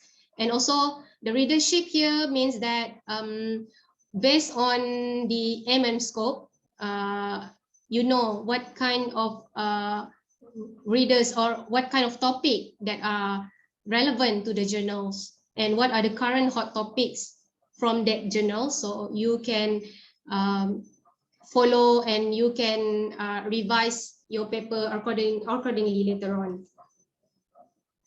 Okay, basically for the typical peer review process, after you have decided which journal that you want to submit, then you will be submit your paper for that journal. And first, the journal editor will be screen your paper. Means that after he or she, after the editor has confirmed that your article, your paper is within the scope of the journal, it will be proceed with the it will be sent to the reviewers. But if the editor the editor decided that it is not within the aim and scope of the journal, it will be rejected after screening, maybe possibly in 1 week, or it could be more than that. So it will be rejected at an early stage. So if it rejected by the journal editor, so you can choose other journals. And if it accepted by the editor, it will be undergone review and process. Means that the editor will be send your paper to reviewers. Basically, it should be around 2 reviewers or more. It is a blind review, blind review version, because the reviewer will accept the paper without knowing who the authors are, because to avoid any conflicts of interest. And after the reviewers give their comments and some sort of recommendation, whether they suggest on accepting your paper or maybe revision required for your paper, and then the editor will do a final assessment based on the recommendation of the reviewers. Whether based on the reviewers, if the editor found that the reviewers suggested for revision, so the author will have to make minor or major revisions. And if the reviewers are opposing to publish the paper, the editor will reject the paper within maybe within a few months. And accepted or no revision required, it is almost impossible, because of course every paper they always have like minor revisions to correct your paper first before proceed with the publications. Okay, first after when you submit your paper, what editors will look for is basically the editor will identify whether your manuscript fit the scope within the journal. If it is not within the scope of the journal, the editor will reject based on the first screening. Means that you can search other potential journals for submissions. And then, does the manuscript meet the language requirements here? Means the paper has to pass technical check first from the editor. Means that whether the language is understandable, or maybe the manuscript is easy to comprehend within the readers of the journal. And also the editor will try to identify whether the work, the research studies is scientifically correct or robust. And original here means whether the paper have some novelty, or is it similar paper from similar paper with other authors. So it has to be, your paper has to be very novel. It's not very novel, but it has to be a difference in which can be differentiate your paper or other papers. And is the science communicated clearly? Can it be easily understood? Here means just use simple words that can be used when you want to write your paper. And does the manuscript present new insights that will genuinely add to the existing literature? It could be some kind of improvement based on previous studies, means that you try to improve methods, in terms of methods, or in terms of you are using new results or new data sets from other studies. So it should be, it could be some kind of like new insight or new improvement rather than some kind of like novelty. Okay, for reviewers, what they're looking at is basically in terms of the importance and clarity of your research, means that whether the research has, whether your results has some impact or some or original novelty from your studies. And also the reviewer will try to identify the strengths and also the weaknesses based on the methodology, experimental approach, interpretations of the results, and in terms of also your writing style and figures, and how you illustrate your figures, your tables, and so on. And for the ethics concern here, it's more towards if you have like studies on animals or involving animals or humans or cultural cells here, but if your studies does not consist of this kind of like animal and human ethics, so just focusing on the results itself. Okay, lastly, what makes a strong manuscript is you have to have a clear and useful message based on your research topic. Means that try to explain using specific and simple words based on the result and all the figures, and try to provide a critical findings, critical discussion. Each paragraph from the flow, the progression of each paragraph to another paragraph has to be in a logical manner, and also the readers has to grasp the research, and you have to use the simple and the simple words, because it's going to be the readers who will be read your papers, right? So that's why you have to put your views in point of view in the editors, reviewers, and also the readers, because of course, it must be fit within the aim and scope of the journal also.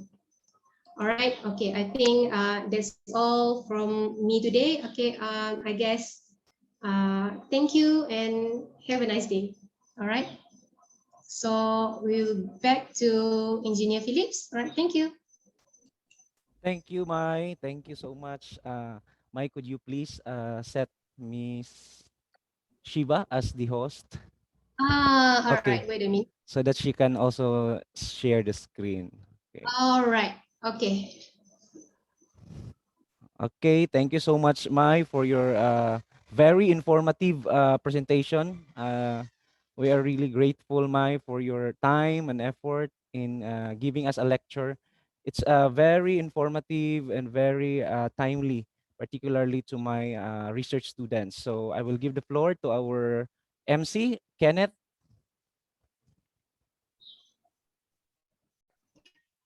Hi, ma'am. Thank you so much, Engineer Mayumana, for the informative and cohesive insights that we gain about research and review papers.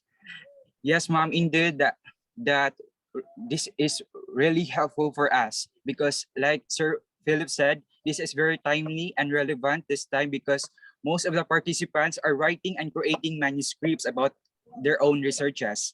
And we are immensely grateful for this opportunity because this is a great avenue for us to grow as an agricultural and biosystems engineering students for innovating researches that is renewable, sustainable, and environmental friendly. Thank you so much, Engineer Mayumana, and more power.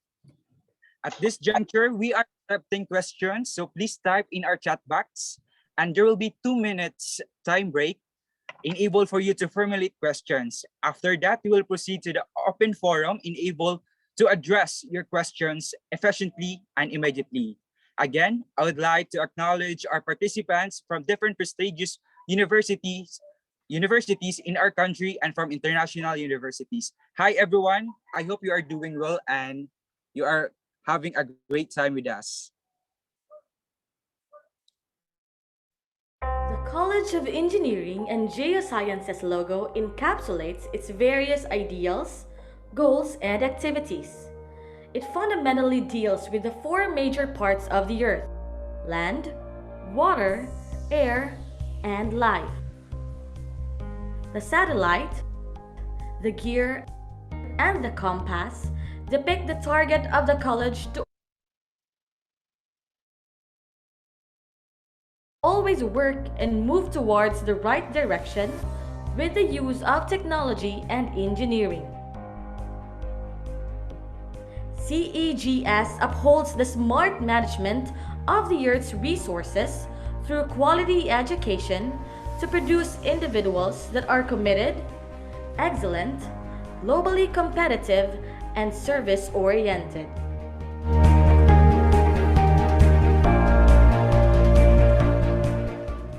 The College of Engineering and Geosciences, or CEGS, is headed by Engineer Miriam Maquinano Santillan.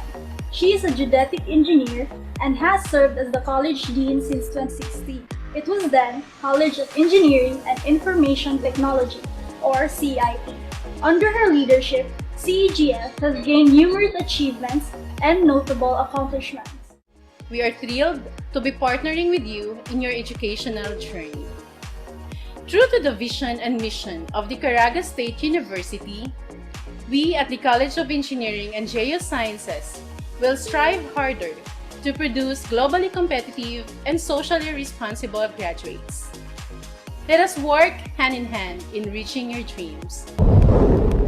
There are now 5 programs under CEGS: Bachelor of Science in Agricultural and Biosystems Engineering, Electronics Engineering, Geodetic Engineering, Mining Engineering, and Geology.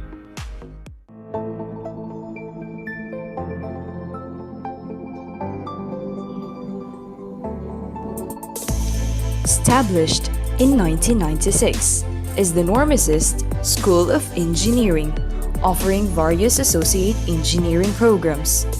Since then, it has been recognized as one of the premier engineering colleges in Butuan City and the Caraga region. This is the College of Engineering and Geosciences.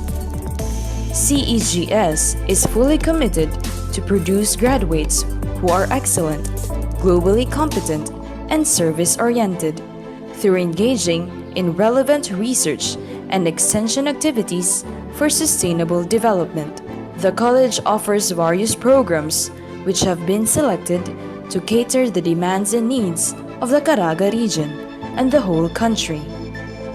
Bachelor of Science in Agricultural and Biosystems Engineering is designed to produce graduates who possess knowledge, skills, and attitudes in the application of engineering science and designs to create solutions for problems concerning land development, irrigation, drainage, among others. The Bachelor of Science in Electronics Engineering is designed to prepare graduates as technical professionals in a variety of industries or as founders of their own startup companies and becoming future technology entrepreneurs. The Bachelor of Science in Geodetic Engineering is a program which deals with gathering data in relation to the Earth's surface and using such to produce spatial information systems, maps, plans, charts, and other related products. The Bachelor of Science in Mining Engineering is a program that deals with applications of mathematics, natural and applied sciences, humanities and social science to harness mineral resources responsibly, safely, and economically for the social and economic benefits of the country. The Bachelor of Science in Geology program is designed to prepare students for careers as professional geologists or for admission to graduate school. The program is structured to provide an optimal curriculum that affords graduates with firm foundations on the concepts and theories in the geological sciences. The Bachelor of Science in Geology program shall A. Provide the student with the theoretical and practical background in the natural sciences and mathematics as a general preparation for their professional careers in geology. B. Help the students, as future geoscientists, develop not only their intellectual maturity, but equally important, their roles and responsibilities to society and to the local and international scientific community. Geology has varied career opportunities as determined by the diversity of its specialized fields. There are career opportunities in industry, energy, water and mineral resource exploration and development, and construction, environment, academe and government.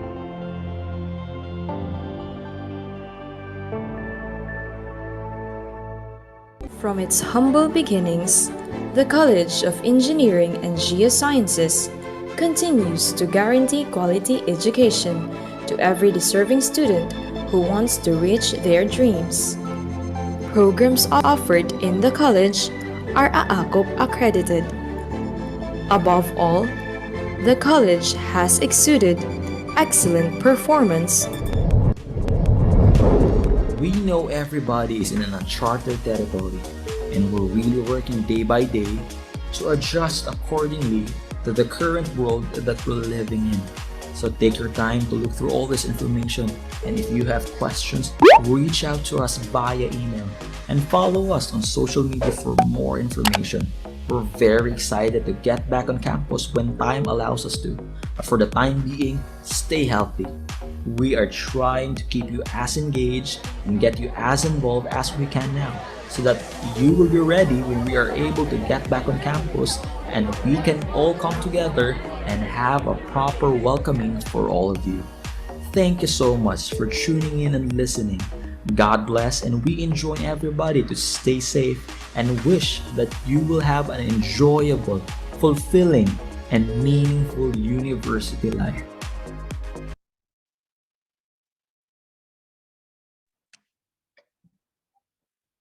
Hi everyone, I'm back again, and now the floor is ready for our question and answer portion. Are you all ready? I hope you guys are still there with us.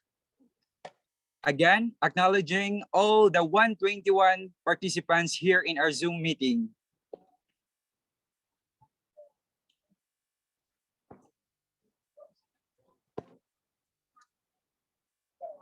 And now, for our first question for Engineer Mayumana, and the first topic for today's webinar series, the question is, the topic is timely and relevant, especially now, the demand for searching information online is increasing.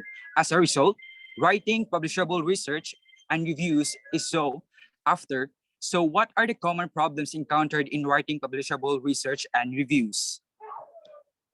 Engineer Mayumana?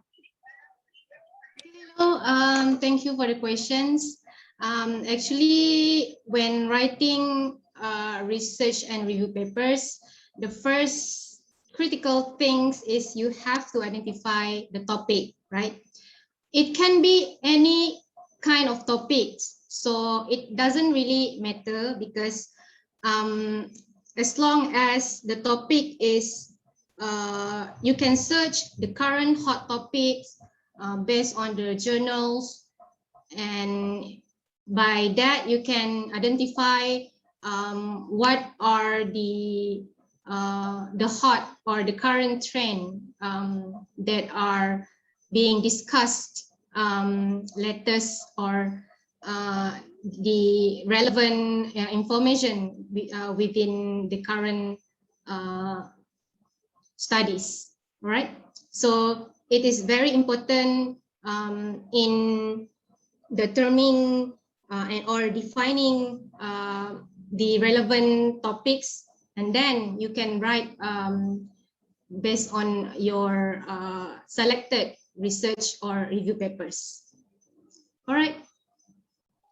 Thank you, Engineer. And I would like to apologize if I mispronounced your name. Sorry, Engineer. Sorry. And now we proceed. Okay. Sorry, Engineer, again. Sorry.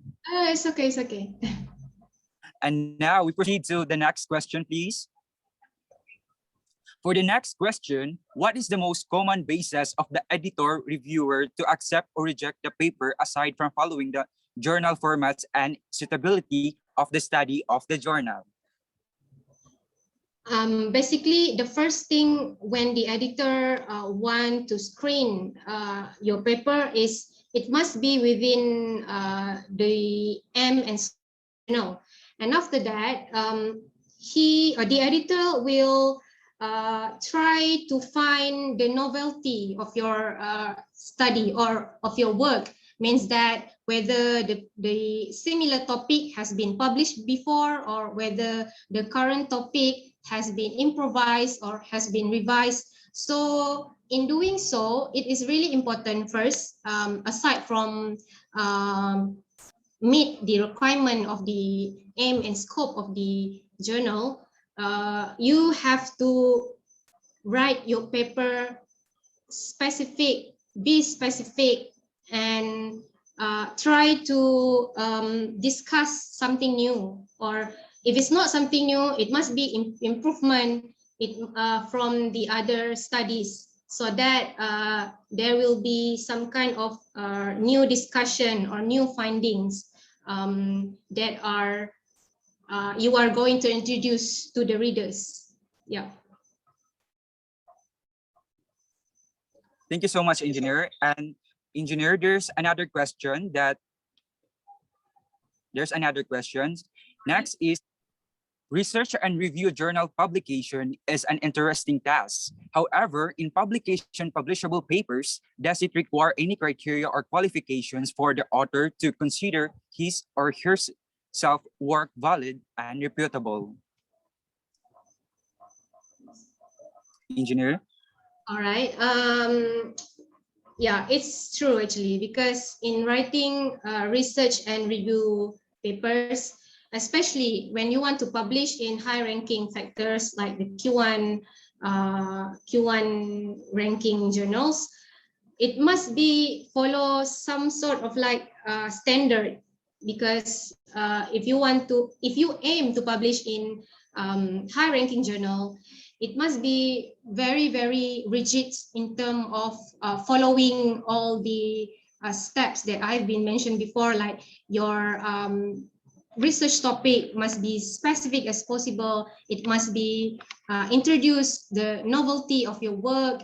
But when we want to consider, in this case, whether it is require any criteria or qualification for the author to consider his or work valid or reputable, it doesn't mean that anyone can write research and review paper. It doesn't need that, as long as your paper is strong enough in terms of understanding your topic and presenting your results and discussion in a scientific way, it should be okay. Yeah. All right. Thank you, Engineer. There's another question, Engineer. Next slide, please. The question is, what is the difference between high-ranking journals and any other Scopus index journals? Are all high-ranked journals are Scopus index? All right. For this one, high-ranking journals, okay, basically all Scopus indexes are cited in ISI journal. ISI journal means that it is there have been not all Scopus index journal are cited in ISI journals. ISI journal have 4 different quartiles: Q1, Q2, Q3, Q4, and the highest one is the Q1 journals. But that one, when you talk about the high-ranking journals, the Q1 until the Q4, it is all cited in the ISI journal, but not all the Scopus index are cited in those Q1 until the Q4 journals. Yeah, but the Scopus index journals are also, also one of the index journals that are accepted within publications. Thank you again, engineer. And there's another question, engineer. Next slide, please.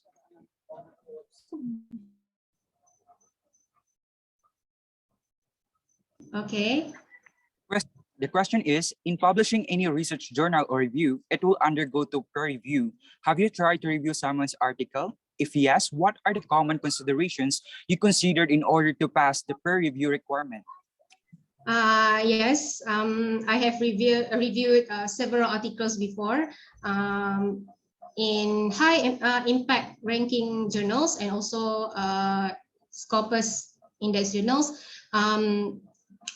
If you want to, if we put our point of view as a reviewer, first, of course, you have to make sure that the current topic is within the scope of the journal. But basically, the editor has have been checked on that kind of technical check. So after that, as a reviewer, the things that I will be considered is in terms of what are the novelty of his or her work. Means that, is there any similarity of his topic to the other authors, or if the authors are trying to find some improvement or trying to improve based on other studies, it can also be accepted. But if it is very similar finding based on other topics, it should not be accepted because the same methods or the same study has been published before. So that's the first thing. And the second one is in terms of describing his describing his results and discussion. If the authors provide his critical discussion or able to write, able to discuss his or her current topic, so it is one of the requirement that the paper can be accepted for peer review process.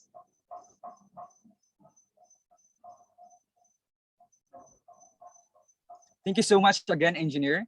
There's another 2 question, engineer, but unfortunately, we're not able to type it in our slide.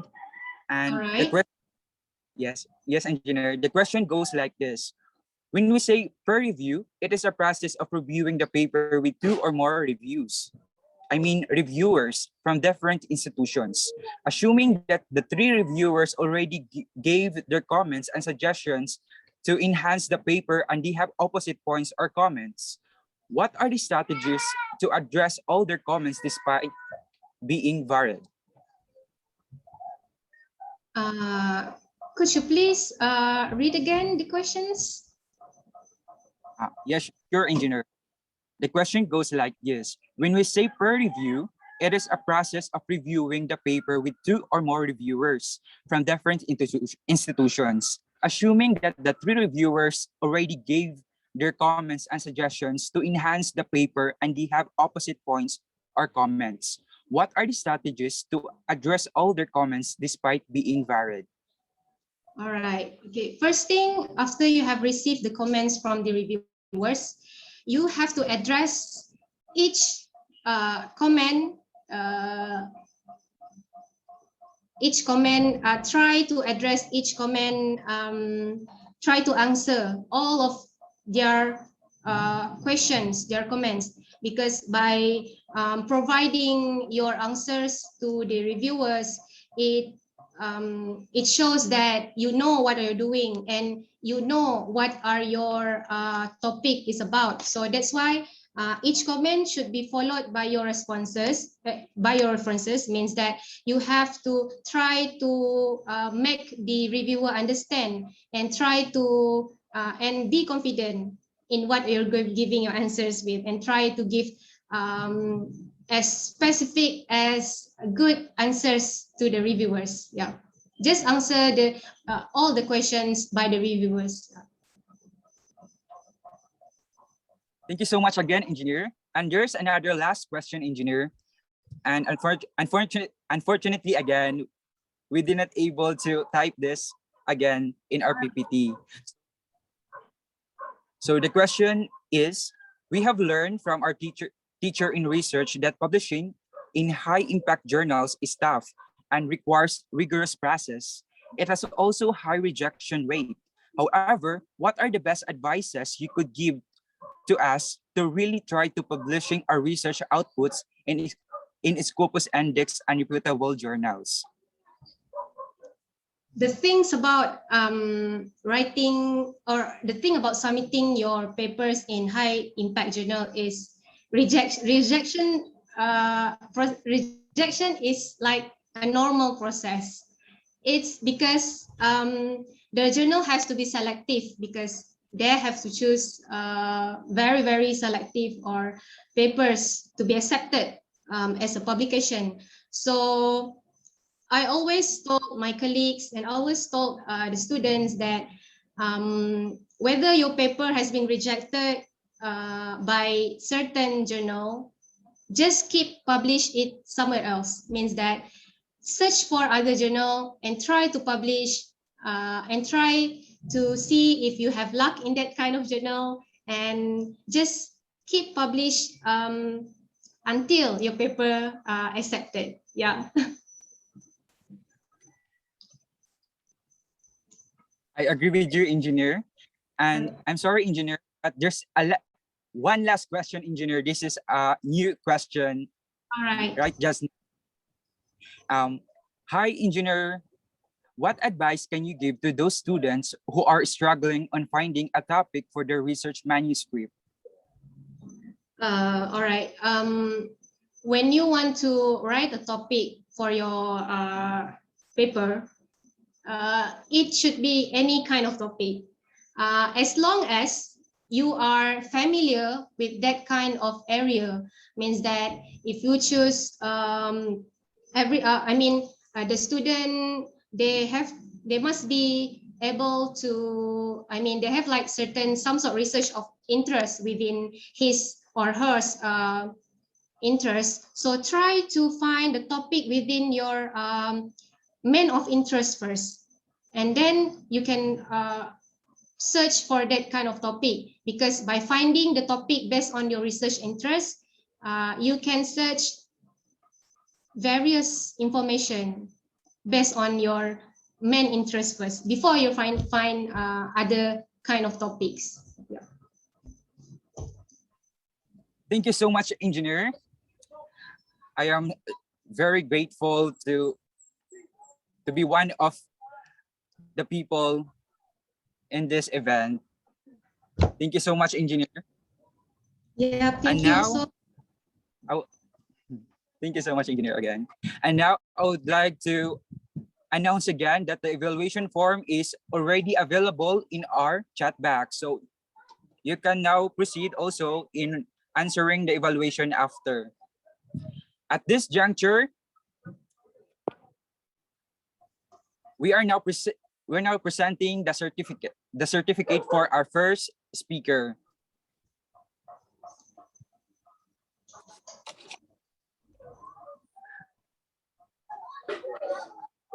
May I read to you the quotation of the certificate? Caraga State University, College of Engineering and Geosciences, Department of Agricultural and Biosystems Engineering, Certificate of Appreciation. This certificate is presented to Mayamona Modi Ali for her invaluable insights, experiences, and expertise shared with the participants of the webinar series entitled Strategies in Writing Publishable Research and Review Papers, held on July 1, 2021 via Zoom and FB Live platforms.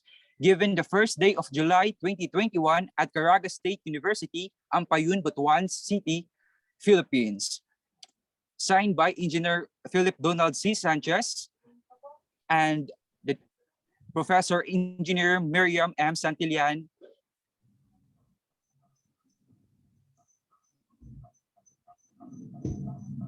Engineer Sir Philip, and Engineer Mayamona.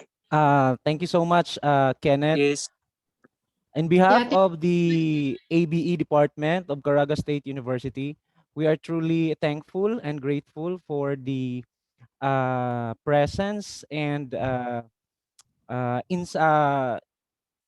talk of our very dynamic resource speaker, Maimuna, the friend of mine. Mai, thank you so much for gracing our webinar. Thank you for your insights and for teaching us, even as teachers and colleagues, for teaching us the strategies in how to write and publish a research and review articles. So thank you so much, Mai, and see you soon. Jumpa lagi. Thank you, Mai. Thank you for your time and very, very informative presentation.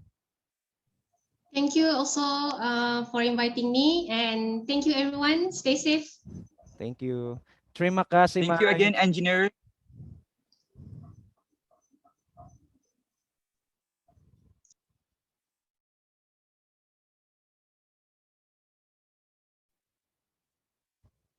Ken, nakamute ka.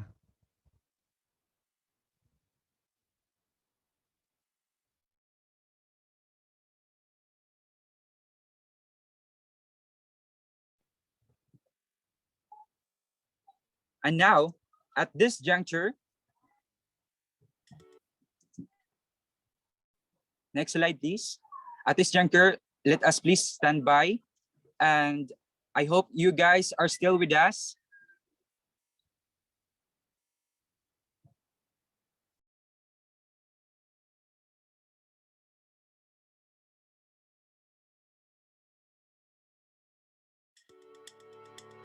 And now, also, we would like to acknowledge the presence of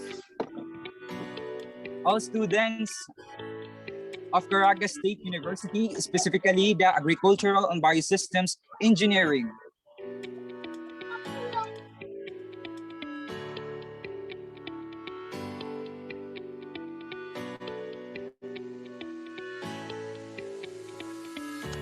I would like to thank also to all participants from Caraga State University, Central Mindanao University, Bohol Island State University, Western Mindanao State University, Capiz State University, Nueva Vizcaya State University, Central Philippine State University, Central Bicol State University of Agriculture, Cavite State University, Pangasinan State University, Central Luzon University, University of Los Baños, and other prestigious university all around the Philippines. And also, I would like to acknowledge again the presence of our participants from Southeastern University, from Sri Lanka, and also from University of Putra, Malaysia. Then next is Odon Thani University. And lastly, from Bayero University, Kano, Nigeria. Welcome, guys, and thank you for participating. Please stand by.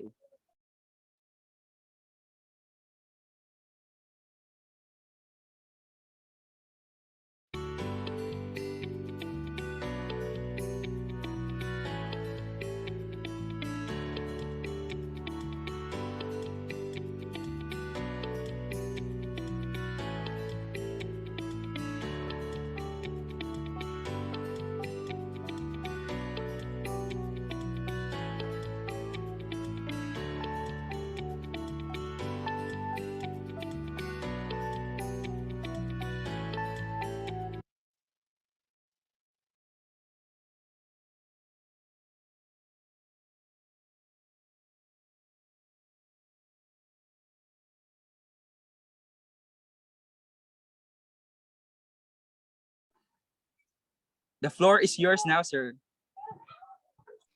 Okay, thank you, Ken. Thank you. I will first Can you please stop the presentation, Shiv, so I can share my, okay, share. Okay, our next speaker is also my, she was my fellow CRCAN, fellow CRCAN, we call it CRCAN, the scholars, graduate scholars of the Southeast Asian Regional Center for Graduate Studies and Research in Agriculture. So this is a non-government organization which helps graduate students to pursue masters or PhD in the Southeast Asia and even in Europe. So we met Dr. Wana in one of our meetings or gatherings as scholars in University Putra, Malaysia, and she was also a uh, my she is also one of the participants during our food and nutrition Southeast Asia food and nutrition security for Southeast Asia forum last 2019. Dr. Wana Siri is actually a graduate of Doctor of Philosophy, major in food management. She also obtained her Master of Science in Food Science and Engineering at Masaharakam University in Thailand in the year 2012. Dr. Wana Siri also completed her Bachelor of Science major in Food Science and Nutrition in the same university in Thailand in the year 2009. Dr. Wana Siri's research interests include food science and technology, food engineering and innovation, food quality assurance, and halal food quality and management, particularly in Thailand. Dr. Wana Siri's affiliations include member of the Food Technologists in Thailand, it is a society in Thailand, as well as a fellow of the Siamio Sharka Scholars Association.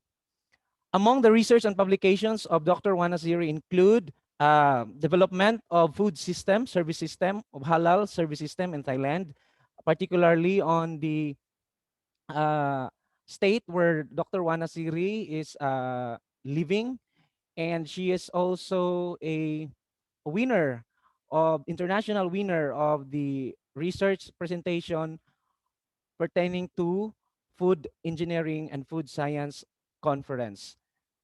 Let us all welcome our next resource speaker, Dr. Wana Siri Wanasupchi, a lecturer in Food and Service Department in the Faculty of Engineering and Technology, Udon Thani Rajabat University, Thailand. Good afternoon, and let us all welcome Dr. Wana Siri. Thank you, Engineer Philip. Thank you for this opportunity. Do you hear me clearly? Yes, Dr. Wana, I can hear you clear and Yes. If loud. Is it possible? I would like to open my camera, but it need to host to permit me. Okay. Yeah. Kapun Krap, Dr. Wana. Thank you. Okay. The next one, I would like to share my screen here. Everyone see this one? Yes, doctor. Yes. Okay. Wait a minute. About my topic, talk about research trends in food science, engineer, technology in Southeast Asia, especially in Thailand. Today, I would like to. It's not the presentation, but it's like I would like to bring all of you traveling in Thailand. So I may show some of my university and also the research in Thailand. First of all, I would like to introduce my department. Department of mine is the Food and Service Faculty of Technology. This one is not related exactly in food science laboratory, but my students have to study how to cook, how to service all of the consumer. This one show you about what are they doing. This one not only the serving, but they also have to learn what is the egg, what is the components of egg yolks, white yolk, all of the food science they have to know, because if they don't know, they would not can develop the new product, or they would not know what is the nutrition of all of the food. And this one, Did you see this picture? This picture is based on my true story. Before this, I went to Malaysia to study doctoral degree. But when I go back to my country, I have to buy all of this food production to go to Thailand. To go to Malaysia, from Thailand to go to Malaysia. If you see this one, the Blue Star is my hometown, and I carry all of this food to here is Malaysia.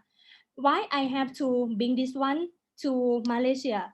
Because of the food is not food. Food is not only the energy source of people, but this mean to is mean the taste. When I eat all of this food, I will remember of my family, my friend. Do you know when all of the food we also had the memor memorize or rememoration? It's like when I eat this snack, I eat with my friend. When I eat this one, I eat this. I eat with my boyfriend, for example. All of this is show you about the importance of food science and technology. I always bring food produce to Malaysia because of this one, the importance of food science and technology. The first one, food science and technology can make the food longer shelf life. I cannot bring the fast food, but all of the food product, also the quality near the fresh food. The second one is the safety product. Convenient product keep the original flavor, chemical property, including the nutrition. All of these have to bring the food science and technology and engineering to produce to processing to the food product. High technology in food processing, and when we make the research about food science, we will find the product development. And I would say that all of the food factory, they have the standard, food quality standard, such as ISO, GMP, for example, to guarantee all the food product that high hygienic condition. Next, I show you this picture because of nowadays we have to have plan A, plan B, and plan C. Why? Because all of the world always change. It's like now all of the country found the pandemic COVID-19. So all of the food product may have to change or adjustment too. All of them have to think about when they have the food product in their hand, how they sell it. If the offline marketing cannot grow, how do they sell online marketing? And if they sell as the online marketing, how they make the food more longer shelf life? The next one, I would like to show you about top 10 food trends in 2021. This one I collect from Food Technology magazine. COVID-19, the quotation is from this magazine. It said COVID-19 had driven change in how we eat, shop, work, and pay that will offer new opportunity to food product development. Let's say.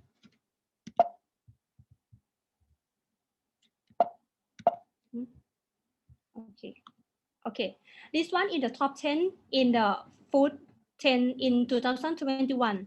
The first one, you will see this one, RX food. The RX food is not mean the food, normal food, but food this one is combined with the medicine property. Especially this food should reduce some stress, make you sleep well, make you reduce your cholesterol. So this one is the first trend in 2021. The second one is the alternative formulation. This one the food trend keto. Maybe someone don't know about the keto. Keto formulation means it's low carb. This would be good for people who want to control the weighting. And this one is the kit for the kid. Why the kid have in the food tent in 2021 because people stay at home, work at home, and they have to take care their children. So when they take care children, they have to have some food, some snack that high nutrition for their kid. And see this one. This one is a global modification. The global modification just means the food in the retort pouch. Retort pouch is a make food for convenient to delivery to another country, to another region in my country. However, they have to have the high aseptic technique in the commercial to make it to make all of the microorganism and good for health. And this one is plenty. Show you about the sugar cookie mix. All this one you can see this one is easier to cook at home. Don't have any complicated recipe. So when you stay at home, work at home, you can make this one. Just maybe put only the eggs or the water, and then you can have the cookie. And this one, the new pan based on the pan.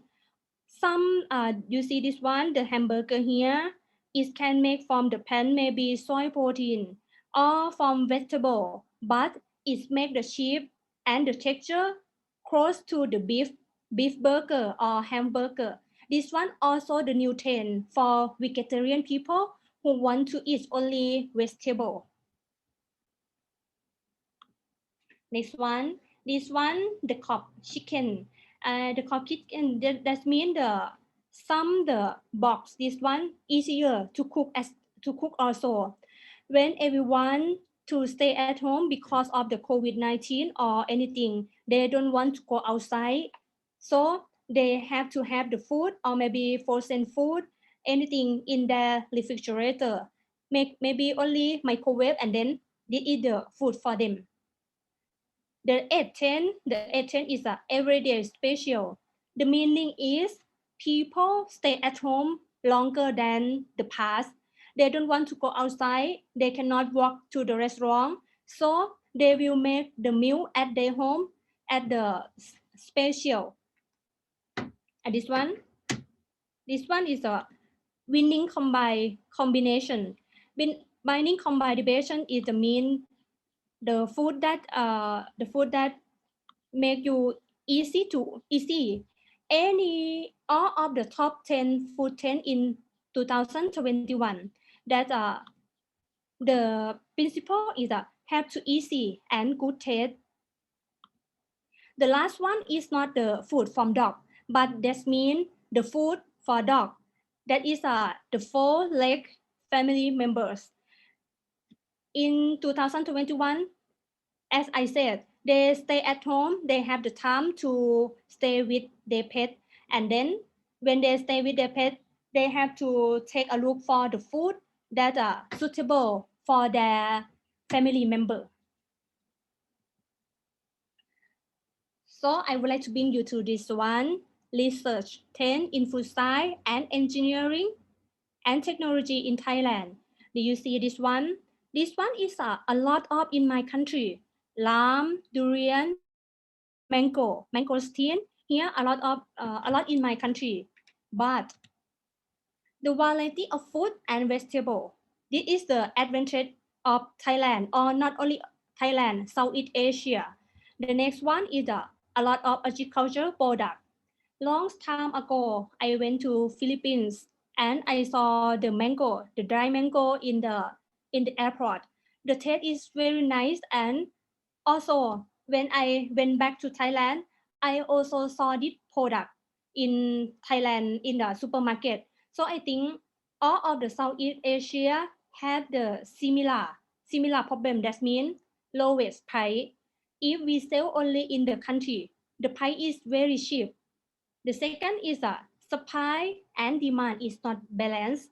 The meaning in terms of balance means when the season is like this month, we have a lot of mango.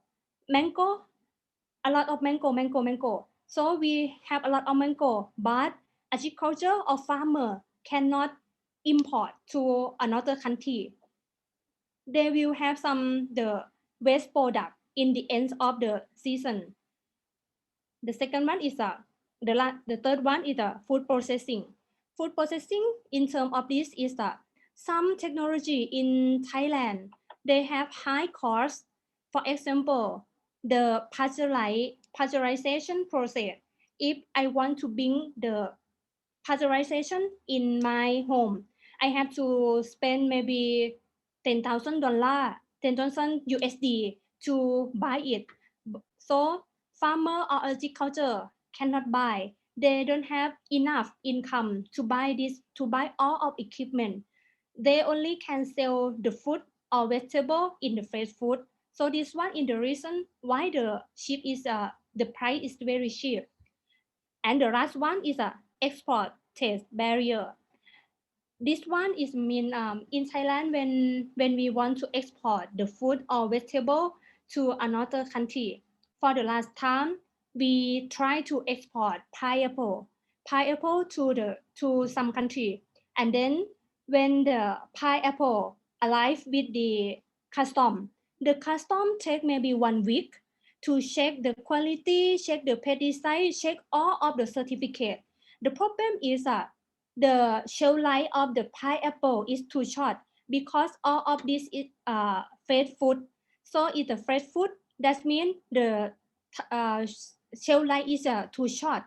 When they have a lot of the requirement to check, that means the effect to all of the product have to some have to cannot sell it when they say okay, you can export to my country, all of the fresh food already low quality. And this one show you about the situation now. This month they have a lot of mango, and this one before this all of the farmer export to Korea, Japan and China. But now we saw about the COVID-19 happen. All of this product cannot export to another country, and then they have to sell it lowest price. And this picture will show you to more easier to understand. Last time I went to Malaysia to study PhD. When I saw some the food or vegetable is labeled from Thailand, I feel happy because it's like I saw my friend that long time to see.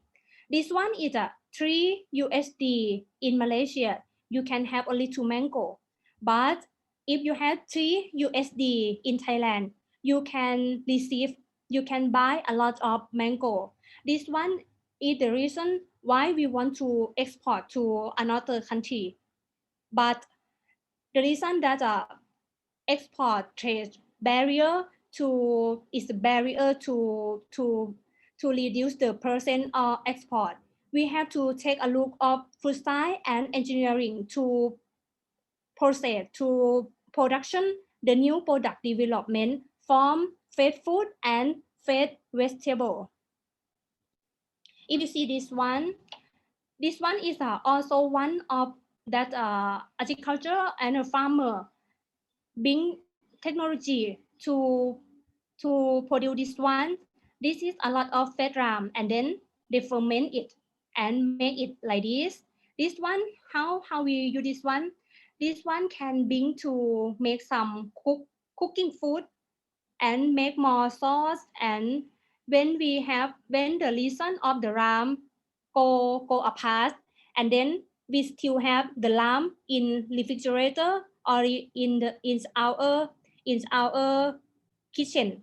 So when this one maybe 1 USD, when we produce some this product by apply technology, maybe the price is increased. If you see this one, I would like to show you. This one is the dessert too. Dessert is when we have the dinner, we will have the dessert after the main course. If you see this one, the coconut milk. The coconut milk before this, before we use the technology to apply in my country, just the normal coconut milk. But this one, I would like to show you. You see here. This one also coconut milk, but when you see the color is brown because they already put some sugar.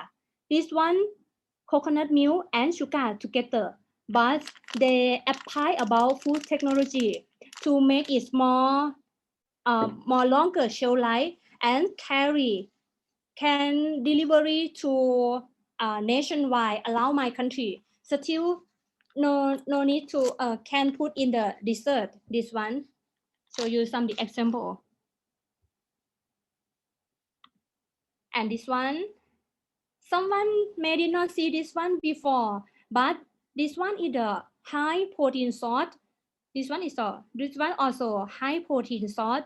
We try to apply food technology to make some product here. If everyone come to Thailand, please try this one. This one show you some of my research. My research is try to find protein source from alternative source, such as this one, cricket. You know cricket. Cricket. This one is like the insect, but the type of insect. This one is the edible insect. I try to make this one to the powder and then bring the powder to make the protein noodle here. The taste is sticky. The texture is stick, and then they have some the specific of the cricket to make this one outstanding. And this one I would like to show you cricket powder from my country. They have a lot of protein. You can see this one.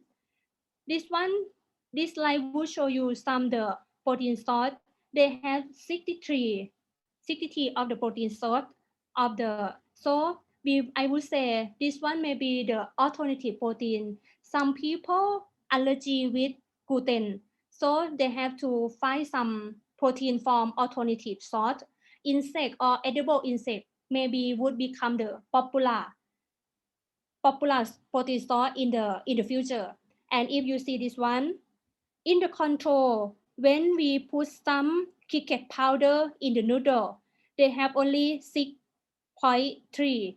But when we add cricket powder 30%, you see this, the protein from the noodle is increased or higher. This one is a chemical property. Not only the protein, fat also increased because of cricket powder.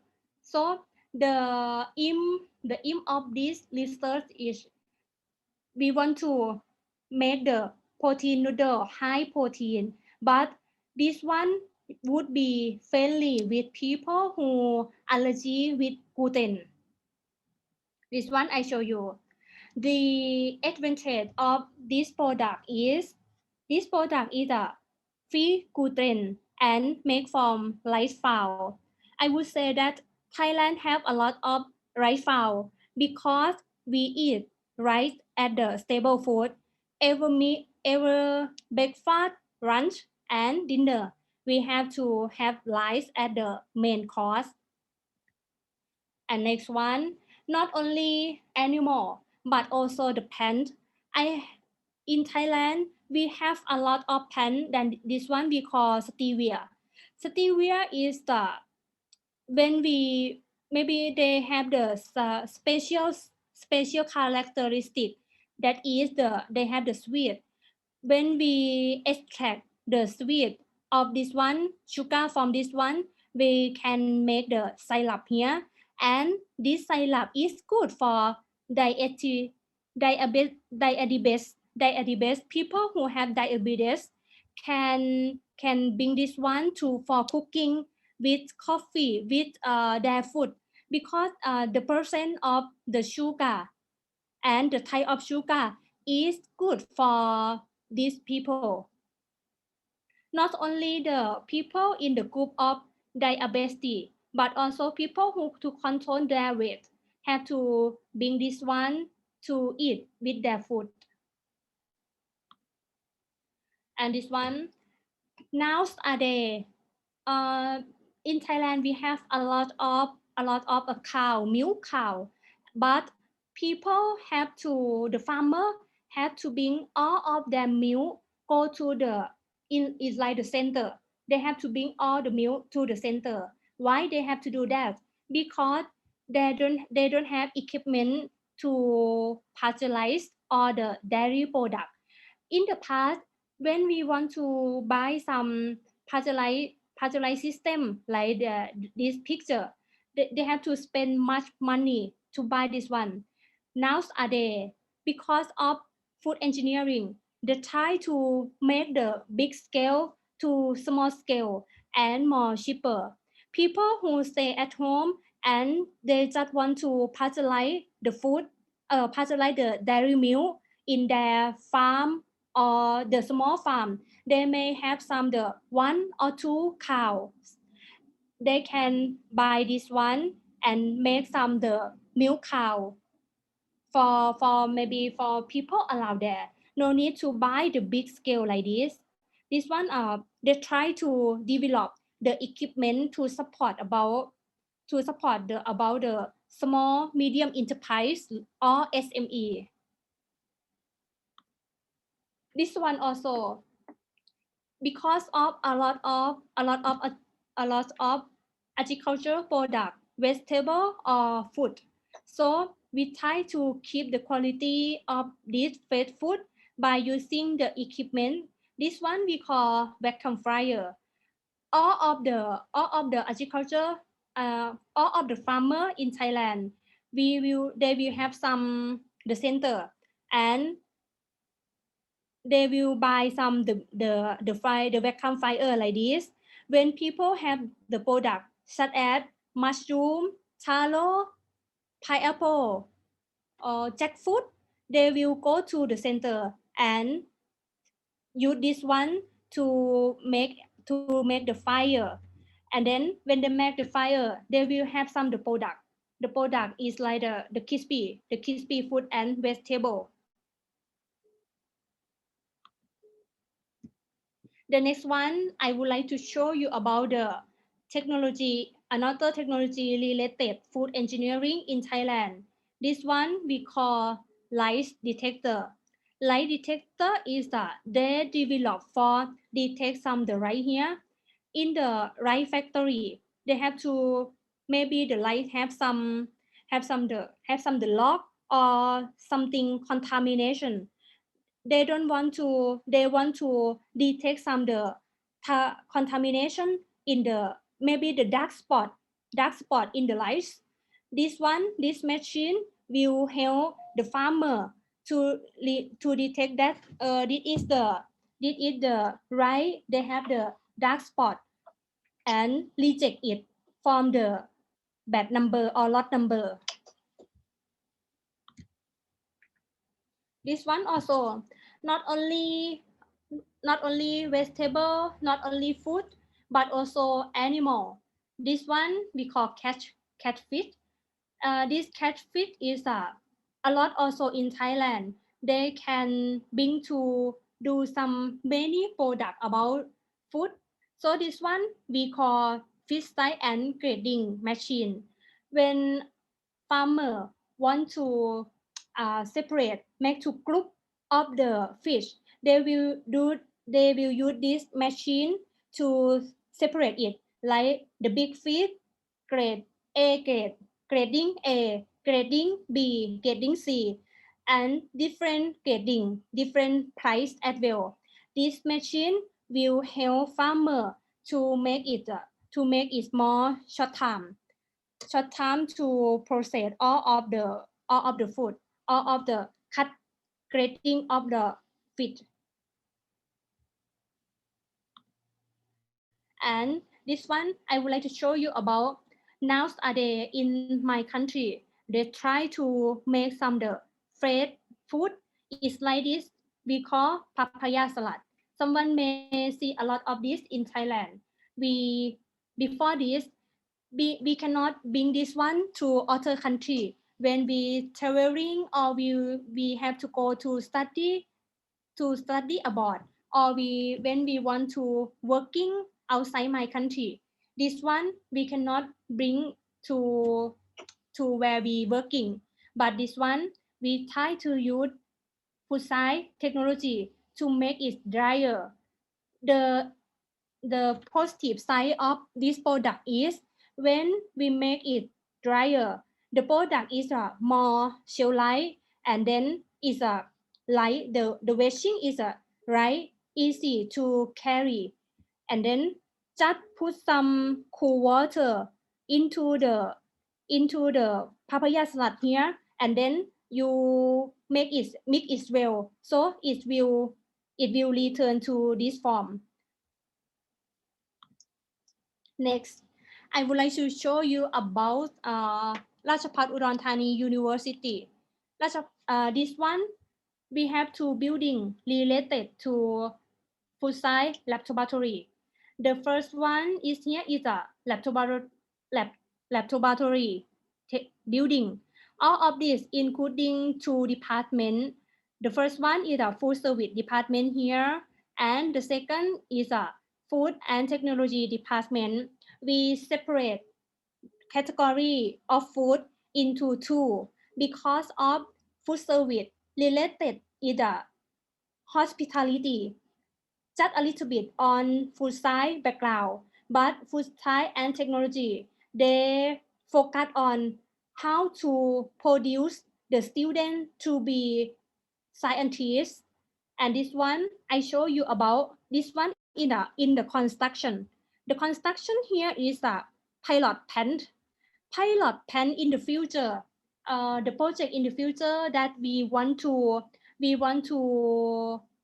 design this building to be the pilot plant.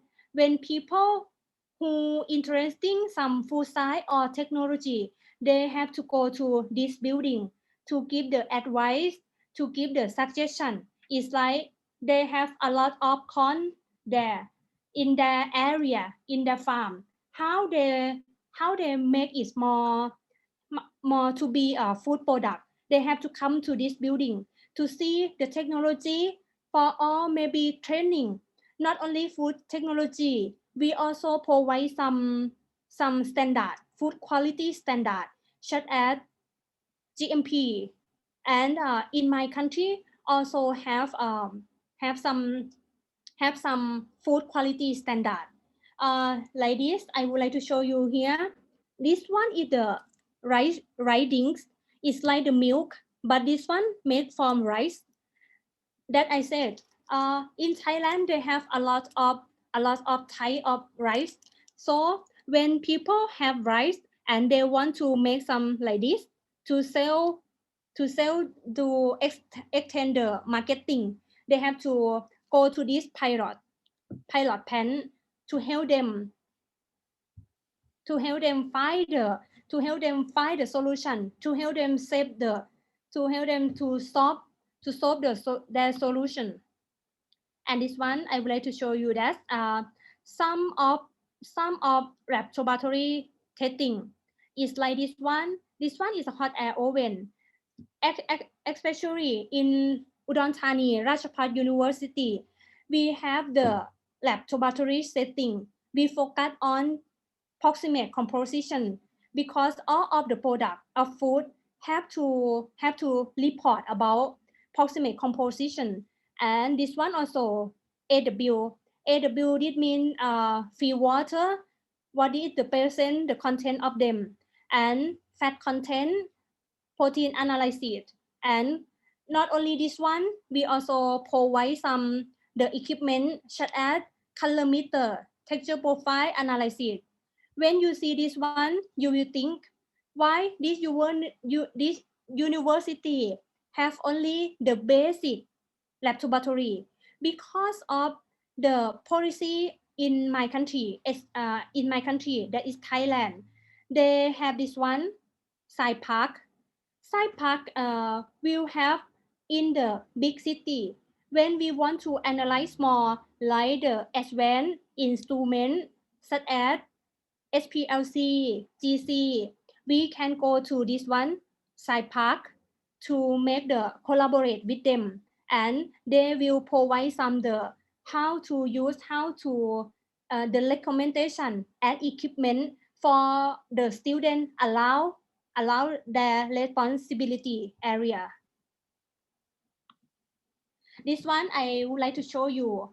Some of the lecturer in Ratchapat Udon Thani University, they try to develop this one, parabola solar dryer. This one because of my country, very hot. It's like now it's too hot. So how we use the sun as the in the process of food processing. We make this one parabola, but this one is a solar cell. Solar cell can make food is dry and make some the food product more variety than before. The next one, this one we call crispy pork. Crispy pork is you don't know. We always eat together with this one, papaya salad. When you go to Thailand, please come and try this one. This one is a crispy pork and papaya salad together. But the traditional process is they use the big pan and deep fry with the pork skin to make it more crisper, to make it more crispy. But now the lecturer, food engineering lecturer, they try to develop this one. This one we call the fryer. The fryer, this one, the positive side of this one is it can control the temperature, and is guaranteed that when you use this one, there is have detector to check the quality of oil. When the oil have a lot of free fatty acid, you have to change the oil to another the new one to make the food is high quality and more healthy. So people who prefer to eat the fried food, they will feel comfortable because of this machine. So I would summarize the research trend in food science, engineering, and technology in Thailand. Nowadays, a lot of equipment or instrument that the very big scale. All of the engineering try to make it to small scale and easy to use, friendly equipment. The second one is that a lot of researchers try to keep the shelf life of food because we want to export all of the agriculture product to another country and also in the country. Nowadays, online marketing is a course up, but the shelf life of food have to longer too. So this one is the trend. They try to find how to keep the quality of food, how to keep the shelf life of food, how to keep the nutrition of food until serving to the customer. And they try to present the variety of food product by using the product development in the process. They try to find which one is the new food, which one is the new vegetable to make more with to make more is like to make more the product. Alternative food that I show you. I try to bring the protein source from the edible insect to make noodle. I try to find banana powder to make more cookie, to make more food product. And another thing is that alternative formula. Alternative formula in terms of research trend in Thailand mean they try to find alternative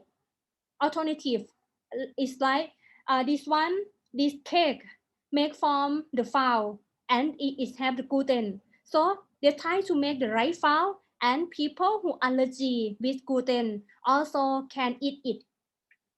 All of these and the last of all the product have to product development, not only the term of the new product, but I mean the product in the process.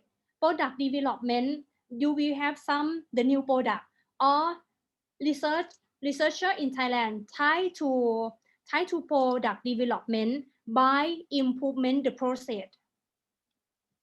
Yes, this one I would like to show you. This is my card, and thank you so much for your attention. I hope today you will see another side of the research or the side or technology in Thailand. Okay, I will bring this one to our the handsome MC. Hi, ma'am. Thank you so much, engineer, for various of informative insights that we gain about your topic. Again, this is very timely and relevant, especially some of my classmates are conducting their research about edible materials and other researches that utilize food development. Thank you so much, engineer, and we are really grateful for having you here as one of our speakers. And I would like also to extend my gratitude as in behalf of my team for this event. Thank you so much again, engineer, and more power. Sir Philip, if you have Okay, something to add. thank you so much. Very, very informative, right? I am just too overwhelmed how my friends from the different uh, countries in the Southeast Asian region have given us a lot of information, very, very important information, most particularly in the areas of research and publication. So I was just uh, too happy. I am just too happy that these two friends of mine are very, very cool, and they have accepted our invitation with willingness and interest. So thank you so much, Dr. Wana. And it's actually a full package of knowledge sharing, because we are not just hearing, or we are not just learning from the topics, but we are also being toured in the different facilities and laboratories of the Oduntani University. So thank you so much, Dr. Wana, for that opportunity. So I guess the next part of the program is to have a forum, I guess, Kenneth, if I'm not wrong, to ask or to throw some questions to Dr. Wanasiri to clarify anything or everything that the participants wanted to. So let's start, Ken, with the Q&A. Yes, sir. Again, thank you, ma'am. And at this juncture, we are accepting questions, and we are now in our question and answer forum. And engineer, we prepared questions for you, 5 questions for you. And you guys, if you have something or some questions for engineer, just please type it in our chat box, enable for us to know and read your questions and address it to engineer. Ken, excuse me. I guess Yes, may we request Dr. Wana to return the setting as host to Miss Shiva, because the webinar only allows one host. So Dr. Wana, excuse me, doctor, can you just set the name Shiva as a host? But these are the questions, Ken. Are these the questions? Okay na, ma-share na. So far, sir, dili Eh, pa ang po. Okay. Next slide, please. Try daw. Okay. Okay na. Okay na, okay. It's okay. Go ahead, Ken. So, hi again, engineer. So hi again. So the second topic is very timely these days, and the first question that we have is: aside from food security, food quality is also. So I'm sorry. Again, aside from food security, food quality is also one of the top most concerned today. What do you think are the common challenges encountered by agricultural or food industry in terms of quality control? Yes, thank you for this question. Yes, I think it's very, very important about the quality control, because when we want to produce the food product, we have to control all of the all of the box have to the same. Not only the box, every batch number, lot number have to sum the checklist or the requirement to check. This one is a AW okay, protein 70%, fat 70%. So I think in terms of food security, food quality, still very very important. Not only the food product, including when I teach my student, when they are cooking, they have some use to washing, or they have to use washing, they have to use some spoon to make every dish the same. So I think the quality control important. Thank you, engineer. So the next question, next slide, please. So the second question is, what do you think is or are the most common problems or challenges in sustaining food and nutrition security in Southeast Asia? About this question, I think when we deliver the knowledge to the farmer, it's just at that time they want to do, but after that they don't want to do. When the project disappear, the product disappear too. No one want to continue process the food product. So I think when the farmer make the food at the small scale, they will not serious about the nutrition security. So we want to make them more awareness why they have to produce the nutrition security. I think that's one. Thank you again, engineer. So we have another question. So next slide, please.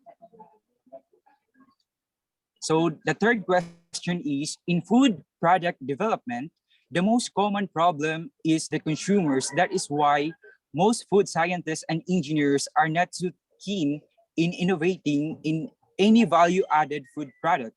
What are your strategies, particularly in Thailand, why you are really known in food product development?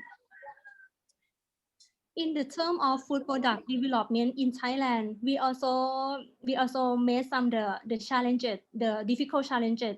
That's when we develop food product development, have a lot of high nutrition, but the customer not acceptable. So before we develop food product development, we have to study marketing too. Not only you have the high quality of new food product, but that's one people cannot eat. So maybe the strategy is you maybe make some the marketing survey first. If you want to sell this product, if you want to develop this product, how about the opinion in terms of the customer looking, what is the customer want to have in that food. I think food product development not only in the laboratory, we have to survey in terms of marketing too. Yes. Thank you so much, engineer. Your topic is really overwhelming, and I read a lot of comments from my classmates in our group chats that they become hungry after seeing those pictures from your country. And it was really interesting at all. So we have another question. So next slide, please. So the next question is, conducting research related to food science and engineering, specifically in food product development, requires advanced technologies and equipment. How did Thailand education promote research in terms of addressing food security and management, despite of its expensive requirement? Yes, I agree with this question, because of when we develop food product development, we have to request some advanced technologies. So our government have the policy like they will build some. In Thailand, we have 6 regions. Every regions they have the big university. Like mine is just local university, but near my province they have the big university, and then they buy a lot of expensive equipment to the big university, and we call sci park. All of the instrument, the university can go to this center to use the advanced technology such as very expensive vacuum dryer. They have to go to say, I want to use this machine one day, so you can pay maybe 1 or 2 USD, for example. So this one we have the center have a lot of advanced equipment for food development. You just go to this center and then they will give you some the suggestion what you have to do, what you should do. And apart from that, we have scientists together with us when we use this advanced technology. Thank you, Engineer. Indeed, that Thailand is not just rich in natural resources, but also it is also rich in when it comes to education. And I hope Philippines also can really acquire those researches, enable for us to prosper and grow as a country. So we have another question, Engineer. So the next question is, as food scientists specializing in food management, what do you think is the greatest effect of COVID-19 pandemic in the food production, particularly in your country, which is Thailand? Yes, now the COVID-19 pandemic situation in Thailand is a high cases every day. So this one is a effect to food factory. So food management have to think about how to prevent their worker, because their worker have to handle about the food. So they have to think about how to make them is in the security, make them not the new cases. And apart from that, they have to have some the policy, like the worker go enter the factory or the plant, they have to check the temperature, have the gel alcohol, like that. In my country also, a lot of factory now they have to close because they have the new cases in the factory, food factory. Wow, Engineer, that was a very overwhelming answer. Thank you so much again. And Engineer, we have another question. But unfortunately, we don't able to type it in our PPT. So I'm going to read to you the question. So the question goes like this. The application of nanotechnology has been widespread. Oh my God, I'm sorry. Again, the application of nanotechnology has been widespread nowadays. What are your insights in terms of using nanofiber as a food packaging material? Yes. You talk about nano what? I will read to you the question again, Engineer. Yeah, thank the you. question is, yeah, it's okay, Engineer. So the question is, the application of nanotechnology has been widespread nowadays. What are your insights in terms of using nanofiber as food a packaging material? Oh, okay. About nanotechnology in my country, not space nation country. They still focus on the agricultural product, but some researcher they try to make some the fiber. For example, in the yogurt, in dairy product, they try to make this one. And another thing is a healthy food.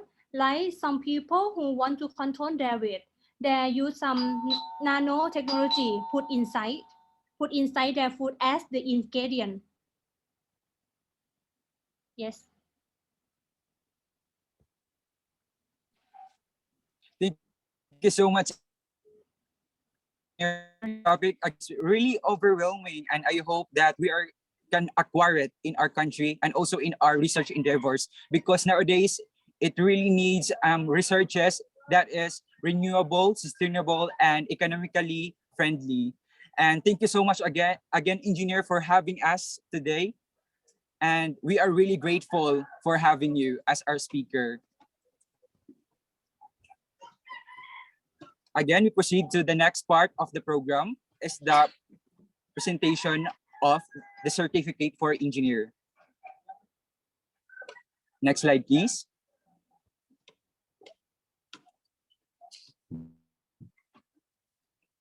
And now I will read to you the content of the certificate. Caraga State University College of Engineering and Geosciences, Department of Agricultural and Biosystems Engineering, Certificate of Appreciation. This certificate is presented to Wanasuri. I'm so sorry, engineer, but can you please pronounce your Yes, my name name? is, I'm sorry, I'm it's afraid okay, that it's okay. to Because mispronounce it again. yeah, because it's not easy to pronounce. My name is Wanna Siri, Wannaสืb Chua. Yeah, and everyone, including Philip, always call me Wanna. Yeah, actually, when I went to study abroad, I want to name Emily, Nancy, but engineering always call me Wanna. Yes, okay, just call me Wanna. Thank you so much, engineer. I really appreciate it. Again, certificate of appreciation. This certificate is presented to Engineer Wana for her invaluable insights, experiences, and expertise shared with the participation of the webinar series entitled Research Trends in Food Science, Engineering, and Technology in Southeast Asia, held on July 1, 2021 via Zoom and FB Live platforms. Given this first day of July 1, 2021 at Caraga State University, Ampayun, Butuan City, Philippines, signed by Engineer Philip Donald C. Sanchez and Professor Engineer Miriam M. Santillan. Thank you so much, Engineer, and I would like Sir Philip to add something for Engineer Wana. All right, thank you so much. Dr. Wana, I guess, I think you can also open your camera if you want to. And Ken, there's one person or there's one participant that has a good question actually. So I think we can insert this, though we have already given the certificate of appreciation to Dr. Wana Seri. Okay, sir. Because we Engineer usually- Wana, I hope. Okay, because we Engineer, I'm so sorry. usually call her as Wana when we were in UPM, Malaysia. So Dr. Wana Siri, Dr. Wana, can you just address this question from John Jeric Batanes? His question is, Thailand is intensive in food packaging. Are there regulations being observed to mitigate excessive packaging wastes, especially plastics? Are there other sustainable alternatives? Again, Dr. Wana, I just want, I guess the question is popped up in the screen. Is it? Yeah, So, okay. Thailand is intensive in food packaging. Are there regulations being observed to mitigate excessive packaging wastes, especially plastics? Are there other sustainable alternatives? Yes. About this question, in terms of food packaging, we try to make some alternative packaging. For example, the you know the sugar cane, the cane, the sweet one. Yeah. That's one is we try to make some the after we have some the sugar from the cane, and then the cane we bring that cane to make some the bowl, to make some the dish, and it's good for packaging. And another one is they try to bring some the leaf from the in the forest. They have a lot of the type of leaf, and the leaf make it some dry, and then make to a bowl, to this not use the plastic. And another traditional about packaging is the banana leaf. We have a lot of type to carry to protect the food by banana leaf. And now we try to reduce plastic to use the banana leaf. Right. Dr. Wana has mentioned that they also had regulations. In fact, if they are using waste product, I mean, they are utilizing waste product and then develop into a packaging, they still have some regulations in producing that particular packaging material. So it's a very, very informative. Once again, thank you, Dr. Wanasiri. Thank you for your presentation. It's very informative and very wonderful. So it was Kenneth is right. No, we feel hungry while watching or listening to your presentation. So in Thailand, I guess the correct word to say thank you is kapun krap. So thank you, Wanasiri, Dr. Wanasiri, kapun krap, Dr. Wanasiri, and hope to collaborate with you sooner with our future endeavors, particularly in our research endeavors. Okay, thank you so much, Dr. Wana. Thank you so much, Dr. Wana. Thank you so much. Thank you so much too. The And next now- part, Ken, is to have a photo op. Yes, sir. Okay, sir. Okay. Can we set everyone as panelists so that they can open their camera? Yeah. Yes, we request everyone to please open your camera. No, we need. I would like also to announce again that the evaluation form is available in our chat box. For those participants who did not respond to the first evaluation form, it is still available. So by fulfilling the evaluation form, you will able to receive immediately your certificates. Okay, guys, could you help me in promoting the attendees into panelists so they can open their camera?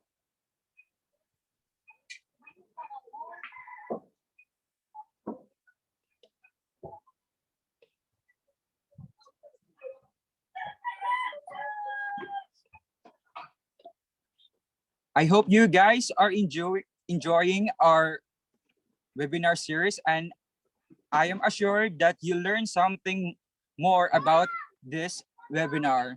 And I hope, guys, that we're able also to acquire the knowledge that we have gained in able for us to grow more as a person and to our research endeavors. Okay, so while adding the remaining attendees as panelists, maybe we can have the closing remarks.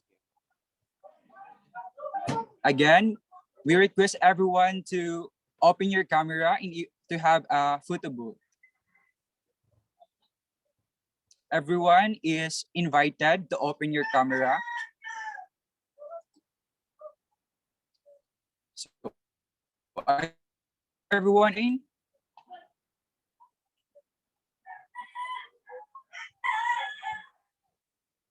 Thank you so much to our participants. Co-host before they can open the camera. Acknowledging all our participants from different universities, both local and international.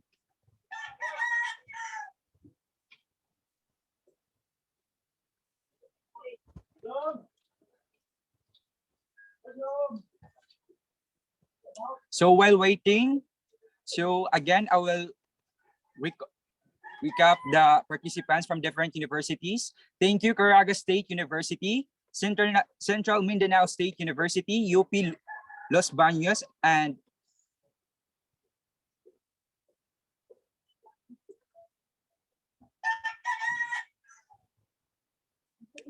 Bohol Island State University, Western Mindanao State University, Capiz State University, Nueva Vizcaya State University, Central Philippine State University, and other prestigious universities from different part of the Philippines. And we are really glad that you are here with us, guys. And also to our participants from Southeastern University from Sri Lanka. Next is University of Putra, Malaysia. Next is Odon Thani Rabat University from Thailand. And lastly, from Bayero University, Kano, Nigeria. Thank you everyone for joining us here today. Again, I would like to announce again that the evaluation forms are available in our chat box. So feel free to evaluate, and immediately rather, you will receive 2 certificates. Again, in behalf of the people behind in this event, we are really grateful for having you all. Thank you again. Everyone is invited to open their camera for photo booth.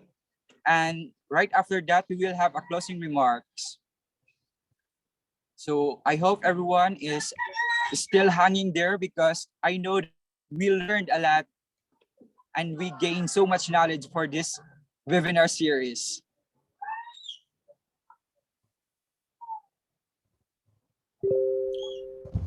Sir?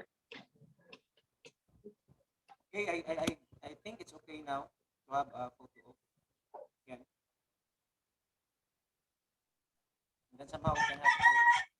I guess it's ready now. So everyone is invited to open their camera.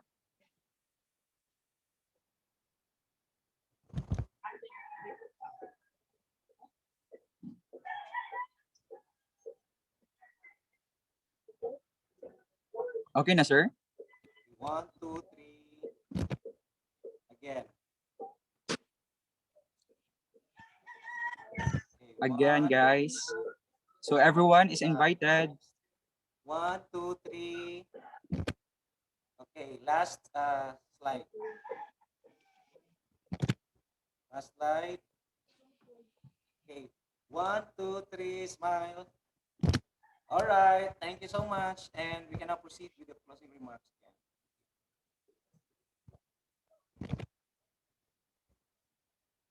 Thank you so much. And now at this juncture, we'll proceed to the closing remarks. And to hear us from his message, let us welcome our Agricultural and Biosystems Engineering Student Society President, Mr. Kenneth Boyles. A round of applause, please. Hi everyone. First and foremost, in behalf of those who are with us today, I would like to express my sincerest gratitude and utmost appreciation towards our distinguished speakers, Engineer Miyamuna Modali and Dr. Wanasiri Wanasukche. Surely without any doubt, we were able to learn lots of new knowledge from them as they share their expertise to us. I would also like to thank those who were able to attend this webinar for the time and energy that they have given and for the passion and dedication that they have shown. As we end today's event, I hope that you were able to learn something new that you can use to improve your skills as researchers in your chosen fields. And may these skills forever serve as a bridge to close out the gap between scientific knowledge and real-life situation. Now, God has given us the opportunity, and it is up to us to utilize it. Stay free, stay safe, and enjoy research.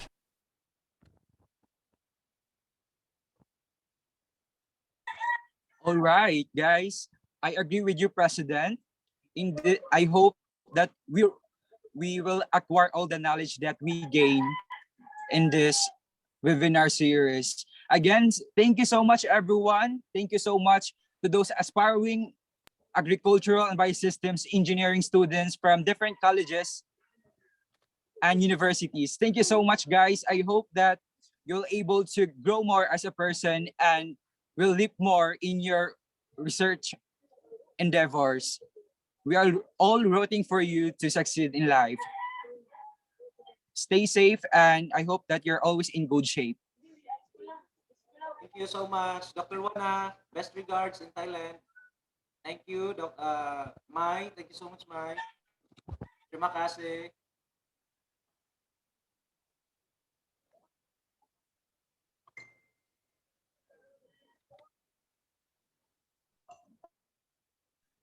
On.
The Bachelor of Science in Agricultural and Biosystems Engineering is designed to produce graduates who possess knowledge, skills, and attitudes in the application of engineering science, and designs to the processes and systems involved in the sustainable production, post-production, and processing of safe food, feed, fiber, timber, and other agricultural and biological materials. The efficient utilization, conservation, and management of natural and renewable resources, and development of climate change mitigation measures. The following are the field of specializations of the Agricultural and Biosystems Engineering program. Agricultural and Biosystems Machinery and Power Engineering. Agricultural and Biosystem Structures and Environment Engineering. Agricultural and Biosystems Land and Water Resources. Agricultural and Biosystems Process Engineering. On June 2005, the College of Engineering and Information Technology, now College of Engineering and Geosciences, officially offered the Bachelor of Science in Agricultural Engineering. In 2016, the Bachelor of Science in Agricultural Engineering program was shifted to Bachelor of Science in Agricultural and Biosystems Engineering when Republic Act No. 10915 and Act strengthening, modernizing, and aligning the practice of agricultural engineering in the country into the internationally recognized practice of agricultural and biosystems engineering was passed into law, and when CMO No. 94, Series of 2017 was strictly implemented. The program has then continuously advanced from traditional to the modern practice of agricultural and biosystems engineering. The Bachelor of Science in Agricultural and Biosystems Engineering program is a 4-year curriculum which was designed to develop agricultural and biosystems engineers who are uniquely qualified to use their knowledge in mathematics, biological and physical sciences, and engineering principles.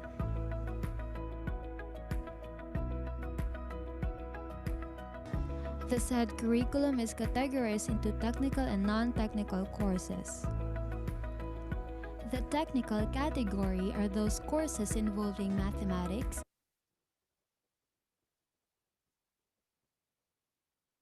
natural sciences, and professional courses, while the non-technical category covers the general education, NSTP, and physical education courses. The Agricultural and Biosystems Engineering also has a strong program educational objectives that are in line with the university's mission and vision to become globally competitive and sound professionals. In 3 to 5 years after graduation, Agricultural and Biosystems Engineering graduates are expected to provide leadership in planning, implementing, and monitoring ABE projects and programs, occupy supervisory positions in private and public organizations, locally and internationally, own and/or manage ABE-based business enterprises, pursue advanced studies in ABE and emerging related fields, and occupy responsible positions in ABE education. The college's competent faculty and staff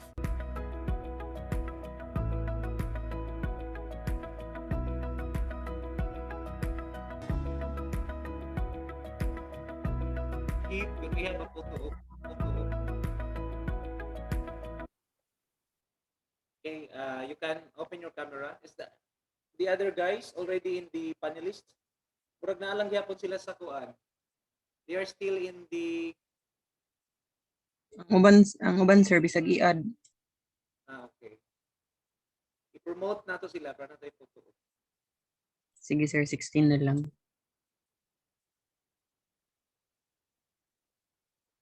Pila na kabuo?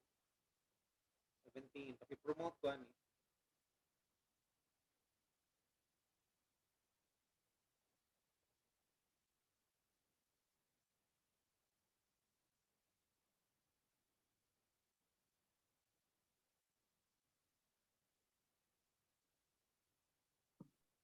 And somehow you can open your camera. Na mga tao sir nga bisag ka duha i-promote kay dili mo kuan. Pwede sila mag-open. It's okay. Alright. Ang uban. Dili ko ka-open. Princess Joy, Geraldine Alvar. Dili ko ka-open, sir. Kadali lang nga kay i-make us co-host pa man ang uban. Yummy. Ipang co-host na sila.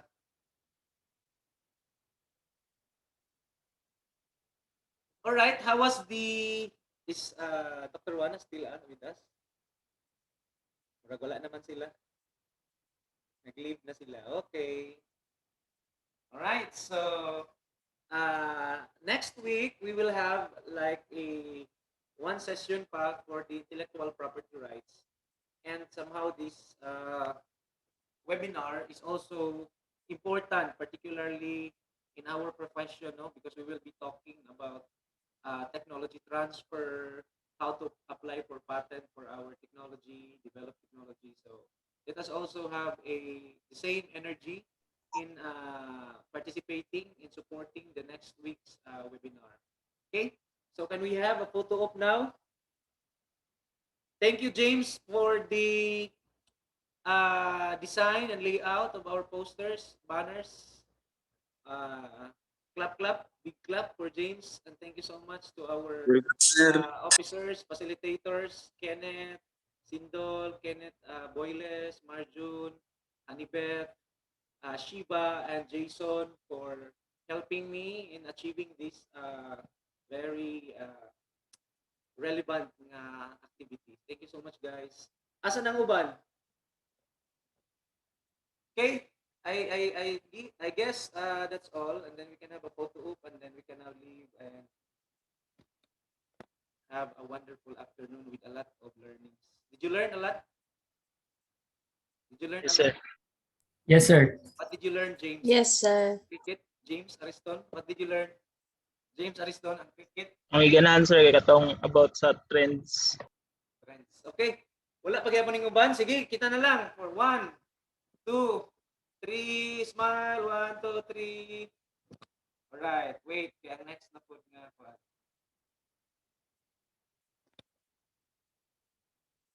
New slide. Okay, next nga view. Okay. 1, 2, 3, smile. Marjun, smile. Alright, thank you so much, guys. Stay safe and God bless sa inyong final exams. See you. Bye-bye. Yes, sir. Salamat, sir. Thank you, sir. Thank you, sir. Thank you, sir. Thank you, sir. Thank you, sir. Thank you, everybody. Ay, nag-live pa sa Facebook. Ay, sorry na pa si Sir Philip.